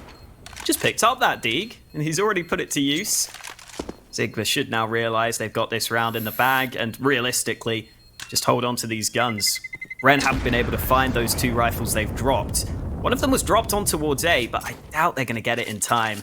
And no way they can get that gun. And as you said, there's just no way that Bren can get a good buy here. If they go for it, there's going to be a lot of sacrifices, no AWP.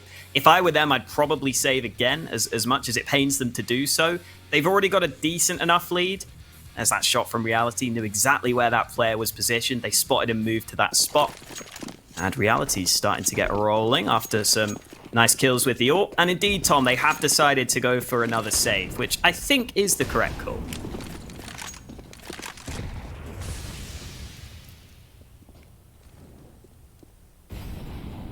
Yeah, definitely. I do think that that's going to be interesting going forward. Derek, though, to try and do a little bit of extra damage here with the D, hitting some tasty shots. He's retrieved an AK as well. Pro has now found one more. It's left onto PP Overdose and Just Cause, and they're pushing him.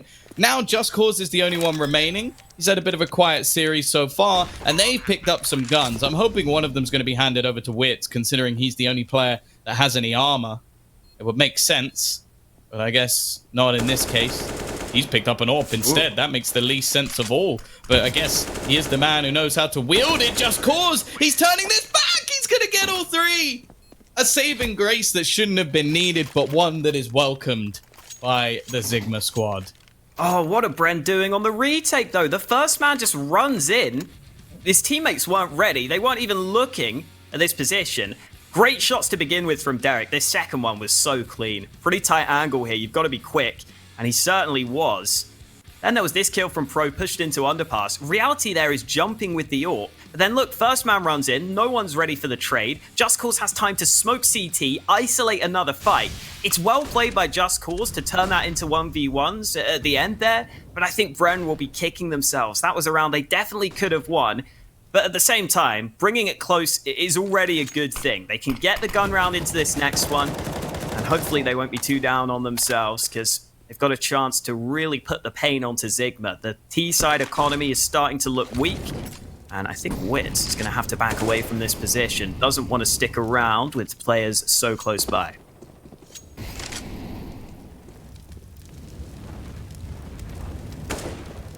Just Cause clearly feeling confident after the last round. Don't really blame him. Oh, the CTs do come into this one with a bye, so it's not really the biggest worry in the world.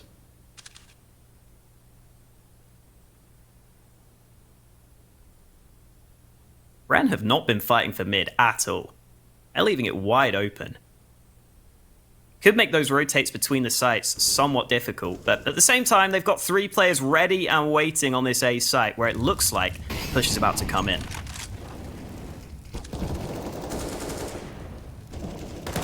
Yeah, Rolex will trade with the Flames, but they're falling a little bit flat. Papi Chulo, bit cleaner there, and maybe he gets 2, but nonetheless, the brawl continues. The bomb has to go down. 15 seconds left, and Just Cause is patient. Micro caught running with a knife out.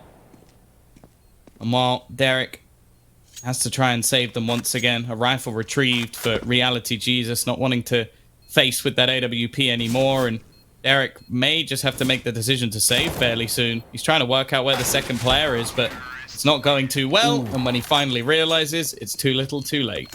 That was plotted safe, Tom. There was actually a chance he could have won that, because one of the players was in connector. He was nowhere near the bomb, so I think Derek realized, hey, I've actually got a chance at this if I can maybe win that first fight. Unfortunately, it doesn't happen for him, though. I also think that it's either a case of Micro just being a bit inexperienced and not having his gun out, or maybe one of his teammates made a missed call that they were all on the A side of the map. Because you've got to be aware that there's probably going to be a player sitting at mid in that sort of round. It's not that common for teams to go for a full 5-man A exec. You can see it sometimes, but normally you have to be ready for a player waiting at mid and cutting off those rotates. And with Micro getting caught there, made it much more difficult for Derek in the clutch. And ZIGMA have got themselves back on track in this game. All tied up, 5-5 on the scoreline. Bren have been able to do some damage in these sorts of rounds, though, so we can't count them out of this one. But realistically, it should be ZIGMA getting themselves into the lead.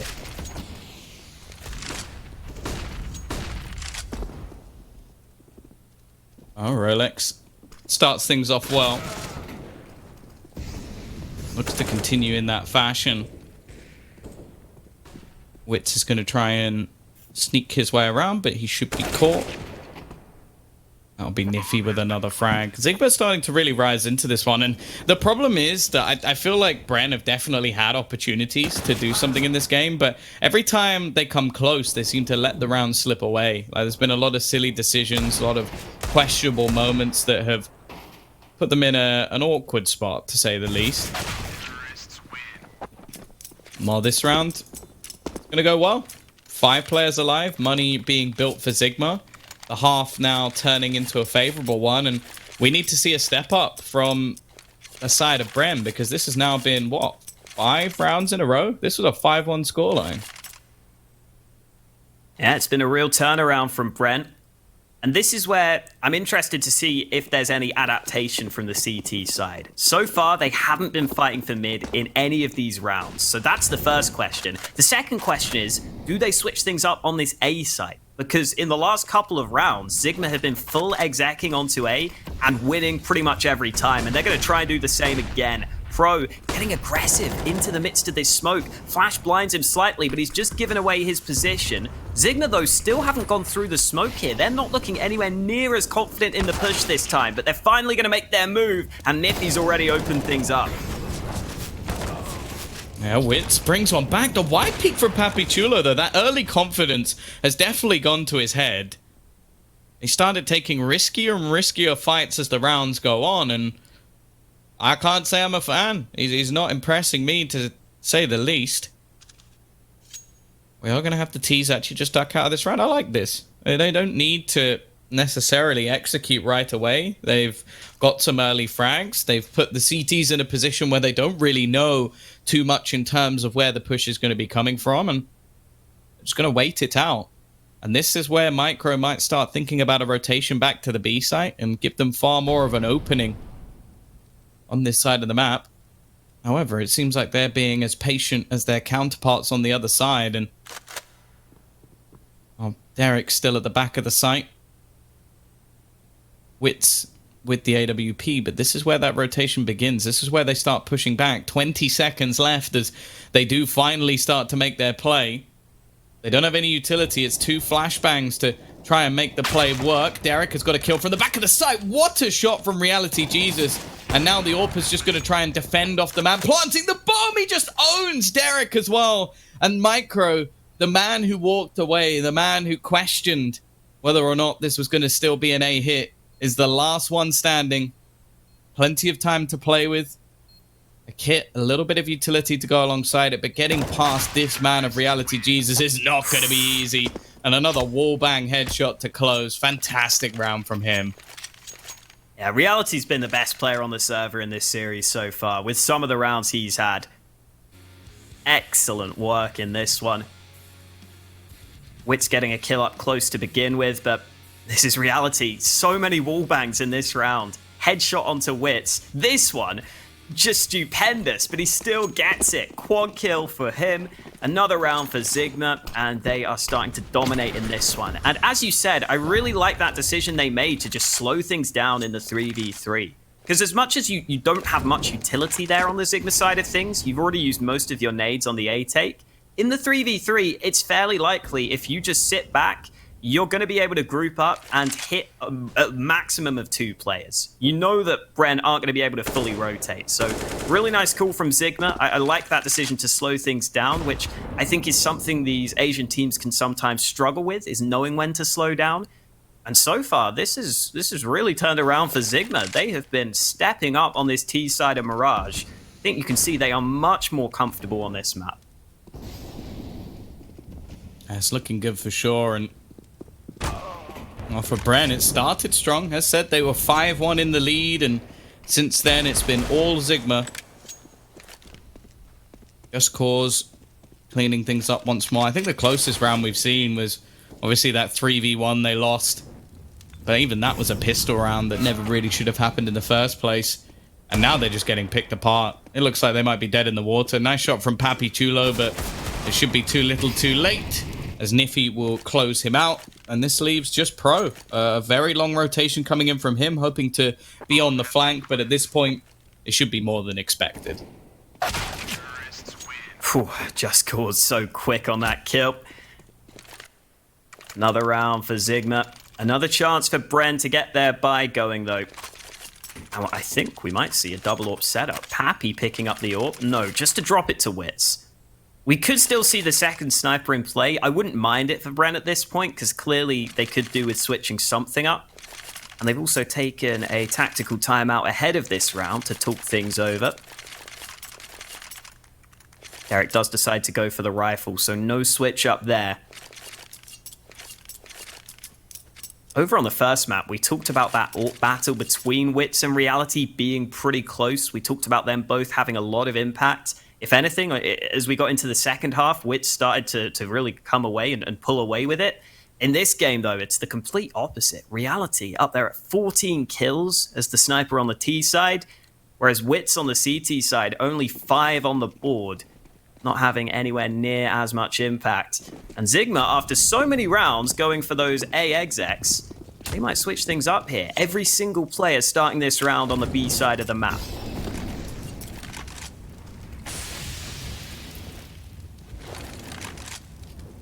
Now, Wits is going to be in position, although the deep smoke make things a little bit awkward for him on the back of the AWP. Nade's going to be expended. In fact, he's looking to get aggressive. It's been a bit of a quiet performance from him after what was a stellar first map. Flashbang comes through.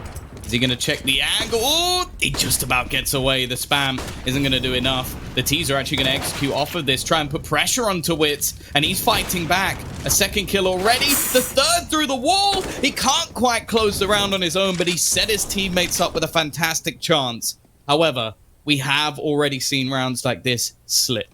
We've seen them falter. We've seen Bren make many mistakes, and that might be the first.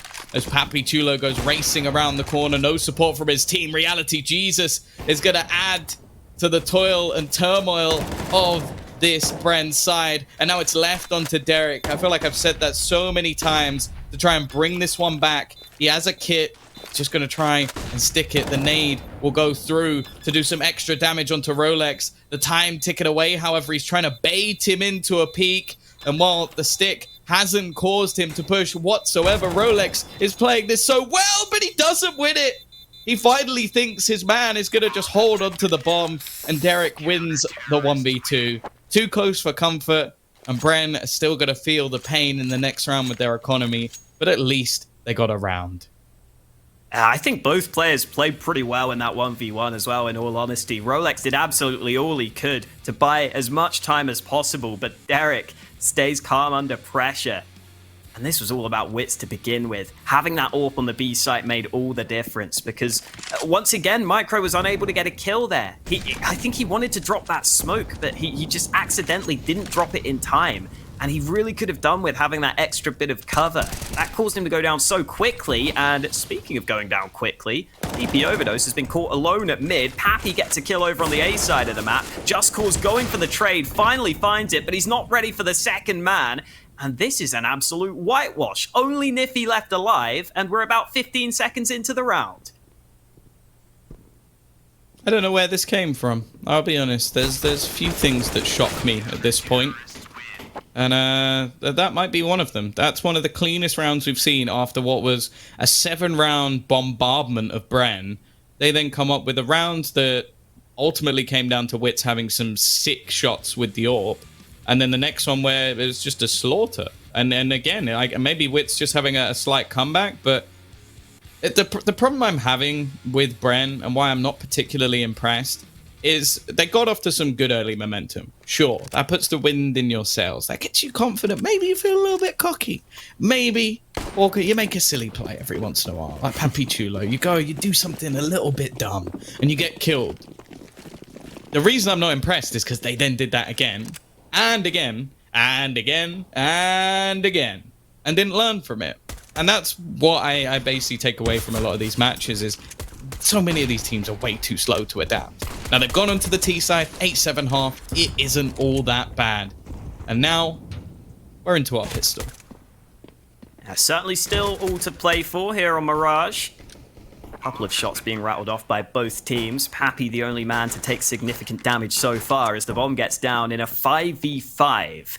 At least ZIGMA have a kit for the retake, but man, oh man, they've got a lot of work to do, and Pappy up close is the first man to deliver. Pro gets one of his own. Micro, oh, it's just a flurry of frags. Everyone chiming in for Bren. That is a perfect round by their standards. Team Ace, they take all the kills in a matter of seconds, and they turn it back into an even scoreline. Yeah, nice pistol run from them. That is now both pistols in their favor with a third round sort of reset round in the first half as well. So when it comes to excuses for Bren, from this point onwards, there are none. Like if you win both pistols and you lose the map, you have not played a good map. Like that's pretty much as it goes. And I'm not going to say the ZIGMA have done anything particularly special, but their T side looked decent. I think it's much better than what we saw from them on Train. Reality Jesus has had a very, very good series so far. And if he continues, well, He's definitely going to be building a little bit more of a name for himself. As we've mentioned many times, this match is crucial. The loser is 100% eliminated. Even the winner might still be eliminated. Like we might have to start looking at map difference. The guys at Perfect World will have to do some statistics if, of course, I think it's if after beat Checkmate tomorrow. If not, if Checkmate win, which is expected, then the winner of this will be through. So that is a huge weight on either team's shoulders. Of course, the money jump also goes up quite significantly within the top teams in the playoffs. And also the RMR points, which, although you might be thinking, Tom, they haven't played like the first couple of RMR, does it make a difference? We don't know how many there's going to be at this point. So it genuinely could make a big difference in the future. So something to think about at least. The T's are going to go running their way through the connector. Reality Jesus is here, but he's getting overwhelmed. Lots of damage being done, though. Now the scout becomes an AWP. Niffy's position is vital, but he's been spotted. Just the jump peek out. Derek clearly wasn't fed the info, though. And, well, I can't expect too much from here. No, especially not now that Rolex has been left alone. 5-7 is his weapon of choice. Not a successful choice, though. Bren into the lead. And yeah, touching on your point with the RMR points earlier, not only do we not know how many there are going to be, but when you get this length of time where the RMR points are still carrying over, you don't know what teams are going to make roster moves at some point. And that can make a big difference to those points. That could be everything. Maybe Tyloo do end up making a roster move for whatever reason. I can't really imagine why they do that right now, but you never know. They could do it, and then if they struggle in one of these RMR events, the other teams could actually get back into it. So it absolutely is important. This round, though, probably not so important, Tom. We've got one CZ, bought by Niffy. If I were him, I'd just buy a Deagle, but it's fine. The rest of them stuck with default pistols. They've lost the A site as well, so this round should be done and dusted at this point, especially with Witch picking up some lovely kills with the Mac 10. Gotta get him, man. Gotta get the money. Yeah, Pappy did all the damage. Oh, Pappy had the Mac 10 as well. Ah. Yeah, there's thieving. Well, Niffy's managed to get an AK. 2 bullets. Ooh. Oh, I rate it. He goes for the 2 taps and gets a kill, making things a little bit extra costly. But again, this is where ZIGMA should look to rise to the occasion. They've got the AWP back on their Starman. The rifles on the remainder of the players. EP Overdose actually having a bit of a quieter series as well. I believe he's their highest rated player. It's a good thing you didn't pick him when you were looking for your players to watch. Yeah. You weren't baited by the ratings. Interestingly, though, you picked Derek instead of Pappy Chulo, who Pappy Chulo is actually their highest rated by 0.01. True, although in this tournament, Derek is higher than Pappy Chulo. Oh, that's why I did it. There. Oh, Pappy Chulo has managed to find another kill. Still caught in the corner is Micro. He has 1 HP. If he even gets a single kill, that would be great. And actually, he had the bomb. So he needs to go running for the hills. The spam through the wall could have finished him, but in this case, it won't. Well, if he in position, a strong one at that. Pappy Chulo needs to land the shot here, but it looks like Micro.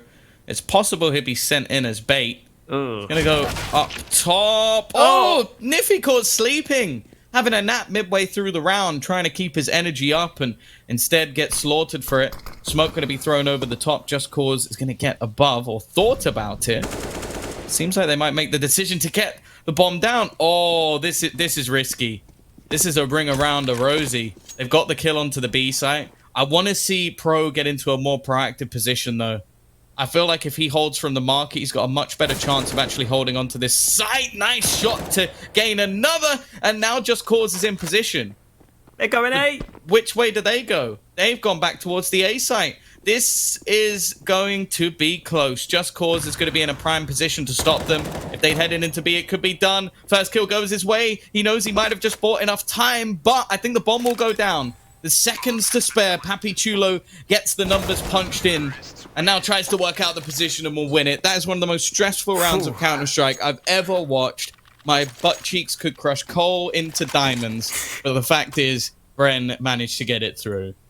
I think Bren basically ran a marathon in that round, honestly, man. They had to run all across the map, going back to B, going back to A, going all over the place.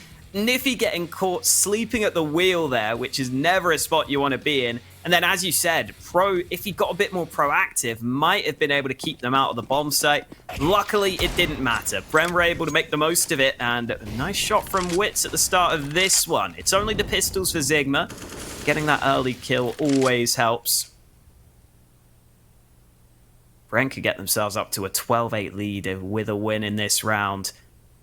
And as you said, those 2 pistol round wins could end up making all the difference in this game. If Bren can just put together a decent T side from this point on, could be getting the win. Just Cause, oh, he waited so long. He waited for the head to appear, but he wasn't able to line up the kill. And now with Bren having mid control, they should be good to go. Rolex isn't even looking the right way. This round goes from bad to worse for ZIGMA. Nothing going right for them. Yeah, the bomb hasn't even moved. It's only Niffy remaining, and I'm hoping they'll eventually go and pick this up. I guess they really want the kill. They do know they make extra money from getting the bomb plant, right? Like, Who cares about that? It has its benefits. I guess winning the round by murder is cooler. Oh, and there you go. Niffy's actually going to get an extra kill. They now know where he is, so he should be dead. Although if they keep facing him one by one, you never know. But eventually, they get it over the line. Orp's going to be saved, so no real issue there. And Bren, well, that's the conversion rounds. Again, we're going to have a purchase coming up. Orp onto Reality Jesus, utility, everything. No excuses anymore for ZIGMA. This is their own map choice. They're on the CT side. We need to see them get going. I really got to win this round here. Reality's definitely slowed down. At the same time, he hasn't had the ult as often in this second half, so I'm sure that is a part of it. Early molly into a ramp to try and deny that aggression, but Bren are going to go anyway. They're using some nades. Smoke goes down towards jungle, and Reality not blinded at all. Easy kill into the ramp. There are still more CTs waiting in the wings, and Reality gets a second through the smoke. Now Bren might have second thoughts. Micro has pushed out into Tetris, but they've put down a defensive smoke, which could help him get back to safety. He gets the bomb back. At least that's something for Bren, but it's a man disadvantage that they have to overcome. The last few rounds, though, we've seen some issues, I guess you could say, for Rolex getting caught out quite regularly. He's one of the lower players at the moment. PP Overdose currently right at the bottom of the board, which I wouldn't have called that going into the beginning of today. They've already rotated a second player in, but that is going to be the two, I guess I'll say, underperformers, both trying to defend that B site. 45 seconds left as they are just going to huddle up, group up, and try and hit this B site together. And PP Overdose actually quite wary that they might have made it through the mid window. It's been something that's been abandoned for a fair amount of time, so I can understand why he's trying to predict that position. I think he might have just spotted them, though. I think that's information gathered. PP Overdose needs to get something here. He's being rounded upon and he gets racked. And now it's left onto Rolex. He's deep within the site. Bomb going down. He's waiting for support. The Orp of Reality Jesus picks off one, and now it's left onto Pro. And that was anything but. He doesn't hit a single shot. And that will be 12-9.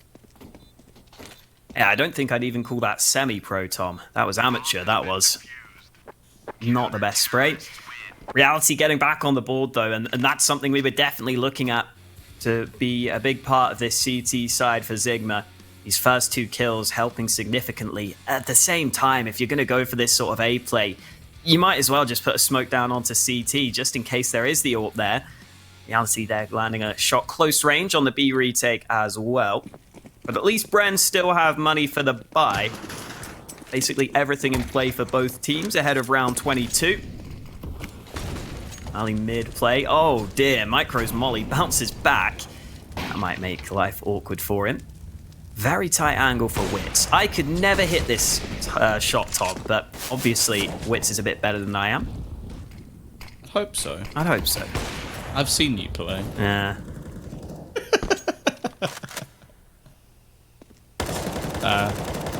At least you're not a beta like Dinko, though, so it's alright. True. He never admits to it as well. That's the thing. Like, if you bait and you admit it, I can respect that to some extent. Well, from what Mitch has been saying, like every morning, he's the master of baiting. So,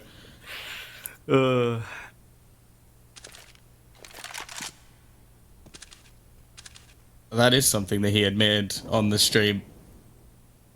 Either way, we are going to have the T's now setting up to go into this A site once again. Reality Jesus has been fantastic, but it's actually going to be Niffy. Oh, with 40 seconds, they've lost an initial man. It seems like the CT side are already looking to bolster their A-site defense. The smoke will come down, but it actually sections off the connector, if anything. And while running in dry, Reality Jesus actually misses a shot. I'm almost surprised by that, but I don't think it's going to matter. They've got the openers. Now the trades just need to come. With 2 players remaining, this offense has been poor, and I'd quite like to see the same from Bren that we saw from ZIGMA. That flash is so bad. Yeah, these nades are painful. Oh, and the missed shot as well from Wits. 5 seconds. He might die after time, but he's out in the open. They kill him before. You know what I'd like to see, Tom? I'd like to see a CT smoke. Like, Reality's just AWPing CT in these rounds, and they're just not smoking him. They're trying to flash him, I guess, but he's able to dodge those pretty easily. The players had smokes left as well, because you saw as they were moving onto the site there, they just kind of awkwardly right-click a smoke. So I don't know why they're not smoking CT. You might as well just do it, because you know that the AWP's probably going to be there. And now, even though ZIGMA have lost both pistols in this game, they're coming back into this in these gun rounds. And Bren aren't exactly filling us with confidence right now. Oh, for sure. Like, they're getting picked apart. And that's why I want to see a pace change. Stop giving Mr. Jesus these chances to find picks. There is the pace change. It's in a pistol round, of course. The flashbang's really nice. Niffy has to be careful here. Doesn't want to get overwhelmed. They're going to get the bomb plant, and they're trying to pick them apart, but they've gone a little bit too far into CT. It makes it very easy to set up this crossfire. Derek with 1, but that will be all. 2 kills, bomb plant, for what they invested. Really not that bad. We'll have to see if they can actually make anything of it in the next round. I love all the dead bodies from the T's on the map. They're like all in basically the same spot there at the spawn. You can see what they were trying. You have to get very lucky with the timing of that CT push, though. Like you said, otherwise you're just going to get that crossfire at long range, which just sucks for you. But it basically guarantees you get the bomb plant. If you push CT like that, you can just plant behind the box safely on the site. And I think that was the main aim for Bren. So they'll be fine with that. Extra money on the board. Happy up there at 102 ADR, outdoing Reality slightly. But it's not been enough for them so far. They do have the lead, but this T side has been slipping away from them slowly.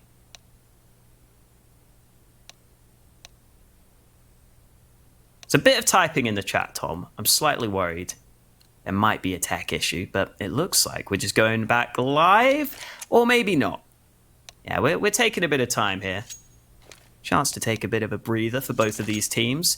Maybe a chance for Bren to think about what they want to do in this next round as well. Because as you pointed out, a lot of A plays, and very few of them have been successful so far. Yeah, it's been a bit of an interesting one. I think it's more just the fact that they take so long to actually get out. And because of that, the Reality Jesus at the back of the site has been able to do so much. And then one of the rounds they focused almost too much on him, and they don't have anybody watching anywhere else. So it's not been fantastic, it has to be said. But we're going to get the photographer. Oh, that's some more flashes. There you go. That is a lot of flashes, in fact. In comparison to what we've seen, and with the amount of rounds, that's not bad. I'm liking it. Reality Jesus as well is the AWPer. 18 kills with the AWP. That doesn't make a hell of a lot of sense that he's the one also flashbacking. I guess he's sitting a little bit further back than some of the other players that we've seen. Pretty impressive that 18 out of his 22 kills are with the AWP as well. Definitely helpful that he's got it in his hands for this round in the CT side of things. ZIGMA's money isn't as good as you might expect, considering they've won a fair few of these recent rounds. I mean, it's not bad, but if they were to lose this one, there could be some cause for concern. Reality this time moving into connector, taking a bit of damage from the early flames. Bren have been able to take mid early, and they haven't used too many nades on that mid control, just the 1 or 2 smokes really to be able to get into that position. That deep connector smoke is good enough. I think there is probably a small gap in it, but they're fine for the time being. Now that Bren have got the mid control, the question is, where do you go from here? The bomb's been left at spawn, but there's a massive gap in that smoke, and Pro is just able to get an easy pick onto the A side of the map. That is very nice for Bren, who have been struggling to get those early fights. Yeah, an important one at that. Something they'll need going forward, but it's whether or not they can actually capitalize on it. It's been a few rounds in a row now for the CT side. Money's not bad for them either going forward, although Niffy with a little bit of low cash, and maybe the AWP will be a bit tougher to get out if they do lose this round. For the Ts, obviously they've got the loss bonus, but that's about all. And it looks like they're going to try and challenge this AWP once again. It's not been successful at all. They also haven't smoked off CT, so he should just have free roam. The pre-fire, though, from Micro. That's the danger man down. PP Overdose lurking in the corner. He should have 1 for free. But now they know where he is. They face him together. This is all but easy. And Derek, well, he doesn't even need to wait for that. It's going to be a kill coming up. And a 13-11 scoreline. Yeah, the problem there for Bren could have been that they only had that 1 smoke when they were going into the A site. They'd used their smokes elsewhere. So that might have been why they didn't smoke off that CT position. But thankfully, this time they were able to deal with it. Shot from Pro to begin with, and then Pappy had worked his way up mid from the earlier nades that they used, so he's there to cut off the rotation. And the CT economy, it's okay, but Niffy has had to sacrifice down to a Deeg. And this is where if Bren win this round, they could just run away with this one. Derek's already found an opening. There's a gap on top of this smoke, which Wits is looking over the top of. The man who was in connector has fallen back though, so no chance for the fight yet. And the short player was thinking about pushing the smoke. Oh, Wits gets the fight he was looking for though. It's just all the kills for Bren. ZIGMA losing every single fight. And from a 2v5, I don't know how the hell they're going to win this one. I think the answer might be that they're not going to win it, Tom. Yeah, probably not. Now, they did have to go and retrieve the bomb. I guess that was the only real worry for me, is that on that retrieval mission, if he'd somehow walked into an opponent. But yeah, that was all too easy.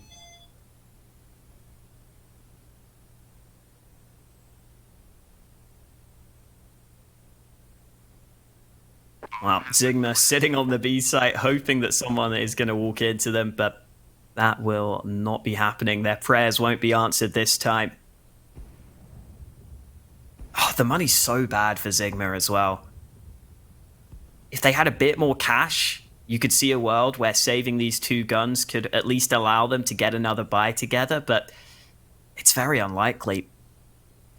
Bren are even hunting these guns down, and Rolex hasn't been able to reposition. He's stuck on short. This isn't the best place to be right now. He hears Pappy Chulo, but Pappy is too quick on the trigger. And even though Just Cause might be safe, he should win this fight against Pappy. It's only the 1 gun being saved. And even though ZIGMA are 14-11 down, I think they're just going to have to save here. I don't really think that buying is a good idea in these circumstances. Here are these kills then. Derek got 1 at Palace, then Wits was able to get 1 over the top, and it's just the aggression from ZIGMA.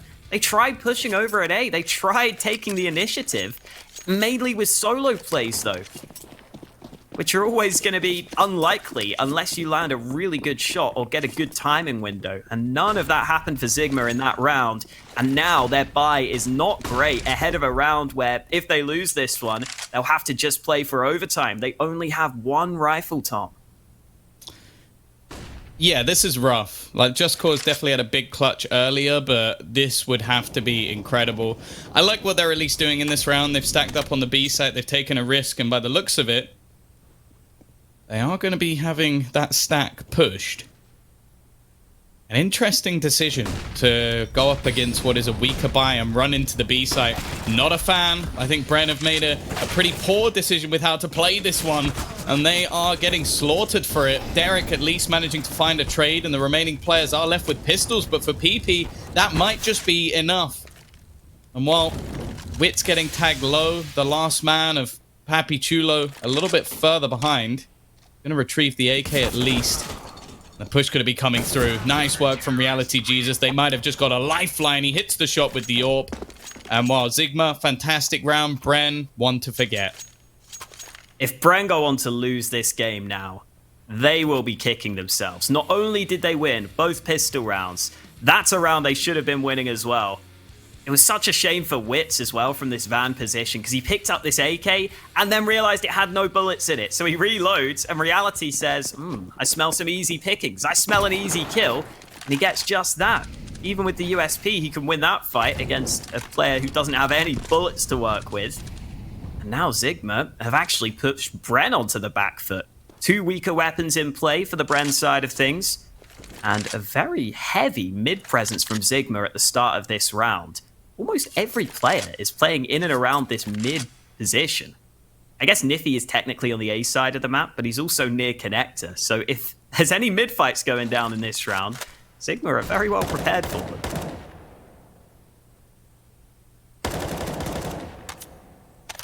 It's interesting that Derek would actually rather play like a Deagle than say a Mac-10 or even a Galil. You have to obviously add the extra money of the Deagle on. Pro, nice start. Not quite going to get anything more, but that's at least a couple of weapons on the deck. Now, they've got the B site. Oh. They have the B site completely under their control, but they don't have the bomb. So they've now got to go on a full rotation. Micro's going to be able to get aggressive. They've killed off Wits as well. I'm not sure what this rotation was by the CT side, but they've made a terrible error. Maybe not worse, though, than if PP Overdose catches out Wits. Timing's going to be everything. And Wits, he wins that duel with 5 HP. That could have been the defining moment of the round. Now the bomb can run the gauntlet on towards the site, although... Oh, they're so lucky! Reality does manage to kill the man behind. Niffy's got into the site. Another one dropped. A pistol push coming back in, and it's Wits just trying to hold the line. It's left into a 1 versus 1. Derek facing off against Reality Jesus. The 2 stars of the show by the looks of it. Bomb yet to be planted, and he only has seconds to spare. 10, in fact, as he's going to go back just looking to try and find anything. He's got to go for it now. It has to be the stick. Oh. He's tried to bait it in. He's lost the round. Oh, not the time for the fake, Derek. He thought that he could bait him in, but surely just wait until you hear the steps at least. Wanted to try and win the round for his team. Instead, it ends up going against him. I think as well, just in general, Tom, Bren need to pick one player to be the dedicated bomb carrier. Because this has been a consistent issue for them on Mirage. So many rounds they've left the bomb behind, and it's been really costly for them. It's been a real problem for them. Getting the bomb so late onto the B site, they're not helping them. And now, Bren are in this terrible position where their money is not in great shape. ZIGMA are the ones who honestly have looked better in the gun rounds, even though they're behind right now. I think they've looked like the better team personally. And again, if Bren let this game slip away from them, it's going to be such a frustrating game because they've had the chances to win it. They know that this game has been in their hands. And yet right now, they're down to pistols. And it looks like we're going to be going the distance in regulation. As long as ZIGMA win this round, we could be going to 30. Niffy is currently solo on the A side of the map, but he's about to have PP Overdose rotate over. And that means with 2 players here, I think the rifle should have no issues holding, although Niffy's already gone down. Oh dear, Pappy has managed to get an early kill, but just as I begin to worry, the slaughter comes back in. Bomb plant's going to be beneficial. That's at least some extra money. Micro shouldn't get anything more.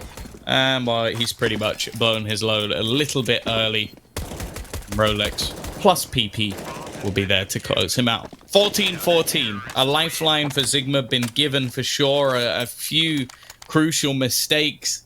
You have to remember there was a round where their opponents had a half buy, a mix buy, and they rushed B. Not a good decision. And then the round prior where they had a huge advantage but left the bomb behind. They've definitely found big holes in the defense of ZIGMA, that's for sure. Unfortunately, they haven't been able to capitalize on them. And we've had, again, a couple of quieter performances. And by a couple, I mean one man in particular, Micro. I can't sit here and say he's even like the supportive player really for this squad because I don't think he is. I don't think he's like setting up flashbangs and getting. We can have a look. Let's have a look how many flash assists he has. If he has a load, then maybe I can be forgiven. I think he has 0. 0. Wait, but all of them have 0. Except for PP Overdose. Yeah, over on the ZIGMA side. That's really interesting then, because that means that Just Cause has thrown, what was it, 20-something flashbangs? Yeah, it was like 24. And And that was a few rounds ago. 0 have been affected. The only thing I'm wondering is, because we had that tech issue, could that be messing with the stats? Because we did have that Maybe. reset. That's what we'll hope for, at least. Sometimes, though, it's actually fine not to get the flash assist, because the flash's aim might just be to force a player to run away. So, you know, those flashes could have still been alright. I'm really trying to be the nice guy here, Tom, basically. That's what I'm trying. It's not going to be me, is it? No. Someone's got to try and be nice. I've still got the youthful optimism in Well, me. it's the same as Dinko, basically. Like, Blair, he starts molding. He's He the gets jaded old annoyed. man. He starts shouting out the word Glock, and you just see Dinko. He just tries to power through. He's like, "Come on, oh yeah, this is great." And then eventually he cracks too. Now you've only been here for just this morning, so we'll see if you can be cracked within 2 days. That'll be an impressive record for Asian Counter-Strike. Although I'll say I was pretty broken on the first day. Now this round, Reality Jesus is gone. He's been, so far in this map, he's been my MVP. He's been fantastic. He was pretty good in the last map as well. So, Save Jesus maybe needs to be our new hashtag. I'm not sure how well that would go down. But either way, Wits, good-ish position. He hits the shot. I'm a bit questioning why he was there. But, hey, if you hit the shot, you hit the shot. Happy Chulo is there as well. And the wide peak with low HP might not be ideal, but PP Overdose, he is very low on HP. He has a kit. The smoke's not on the bomb. He's in fact going to pick up an AWP. I like that idea. Unfortunately, he needed to land the shot, and he didn't. Well, at least Bren are the first team to 15. They've got the chance to close it out in regulation. After some rounds they should have won earlier, this is their chance to put all that behind them, put their right foot forwards and win the series. This could be a 2-0 for them. This could be an incredibly important result in this tournament. There's that opener for Derek. Papichulo getting another one at mid, just catching those B players. And then, as you said, Witch so exposed on that angle that it didn't matter in the grand scheme of things. Bren take the opportunity. And Derek, oh, he gets caught early. Just Cause pushing through underpass. Look at the A side of the map, though. Instant response from Bren. They're going to try and move into this A side. It's down to our Lord and Savior. Will he be brought back down to reality? That's the real question. He's been forced out of position. Peek out from Just Cause. He wants to try and do this on his own. He's found a trade at least. There is a smoke available. Happy Chulo has it in hand. He's going to expend it. Spam through. Gets them one. Micro with an impactful double. As said, he's had a quiet game so far, but this could be huge. A bomb plant possible. Happy rotates in to try and support Micro. Oh, geez, there's no PP on the other side to continue this pun. Nice shot from him. It's left all onto Rolex. Is this the end of his watch? It will be. Great reposition from Pappy at the end there. Makes sure to help his teammate, and he makes sure to get Bren an all-important victory here. Their 4th win of the season, and that keeps them in with a chance. And Tom, it wasn't exactly clean. It wasn't exactly clinical, no. But if you get the win, you can't really complain. Yes, you can. I mean, And you can that's if you're exactly Utah, but I wouldn't complain. I expect the desk to be complaining. I hope you enjoyed the pun to end that as well. I'm very proud of my end of Rolex's watch pun to have their final round of the tournament, watching them get eliminated as well. Mwah, beautiful. It's good to see them go.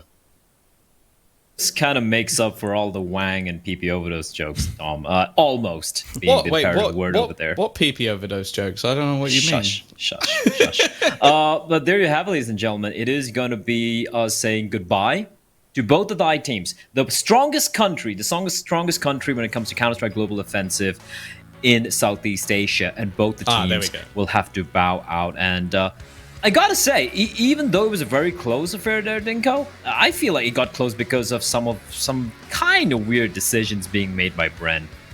Yeah, Bren were definitely making some strange decisions. I mean, Derek in that clutch, obviously, with the ball, probably the prime example. But I think coming into this matchup, Bren, we knew they were the stronger team overall, right? They're the team that should be picking this up. I did predict a ZIGMA, a ZIGMA 2-1 win. I thought they would have had a chance, but it's more so. I thought, I'd try and split it a little bit, try and make it exciting. I think when you take a look at it overall. Reality is yeah, cheating of course, at this point, of course. isn't it? Yeah, Is the only correct not prediction you've made me predicting for you? No, I've made lots of correct predictions, Tom. He predicted the veto earlier. Yes, I made a lot of predictions that worked out. In fact, he did a better job at reading that map veto than ZIGMA did, honestly. If you go back to train. Yeah, so here on Not this map, that I think impressive. Reality is skillful enough to obviously get a few rounds for them, but unfortunately not enough to get it over the line. I think ZIGMA, they have got some good individuals on this team, but as a whole, they're pretty terrible. Oh, yeah, as a team, I feel like, look, we know there's enough talent in the Thai region, right? You look at players like Reality Jesus, Hawka, you look at someone like, on the other side, you have Olivia, you have players like KNTZ who can really pop off as well. There is a possible solid team just lying there underneath the surface, but unfortunately, it's just not good enough. We do have a scoreboard over here. We got Micro had a slow start, but closed it out with a 3K in the final round. Papi Chulo, he's going to be the MVP of this map as Bren. They will survive. They will stave off elimination, but then again, Hawka, we don't know. Are they going to survive? Depends all on tomorrow's games, right? Yeah, true. They've still got to keep on fighting. Bren, in this game, as much as they're called Bren, they kind of struggle to use their brains at points. See what I did there? Eh? They kind of sound similar. There's no A and I. You A. took out E and you replace it with A and I. I'll give you that. I It's feel like better in than Tom Dinko's at accent, times. maybe it would actually sound like Brain, right? Bren. Red. Oh, no. Never mind. Not even close. Never mind. He's stretching. He's stretching. Yeah. Anyway, we do, of course, have... let's take a look at, actually, the schedule we have here for today so we can bring up what the game is coming up next. We have had to say goodbye to a couple of teams, ladies and gentlemen. Vici taking out Beyond earlier, so that's the one of the bigger Bad day for names Thai in this tournament. fans. Yeah, and we have to say goodbye to Thai fans as well, unfortunately. Bren taking on ZIGMA. Of course, coming up next, though, it should be an interesting matchup. It is going to be our favorite team in Invictus, and they're going to be facing off against... Sorry, what am I even talking about? Yeah, Invictus, and they're going to be facing off against Tyloo. Tom's favorite team, Invictus, sorry, against my favorite team in the Red Dragons, Tyloo. That game... should be something. We'll be back after a break. It's going to be a little bit of an elongated break, a longer one, so you guys can grab something to drink and come back here for more Asian Counter-Strike here in Nepal 2020 Fall. Coming up next.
Bomb has been planted.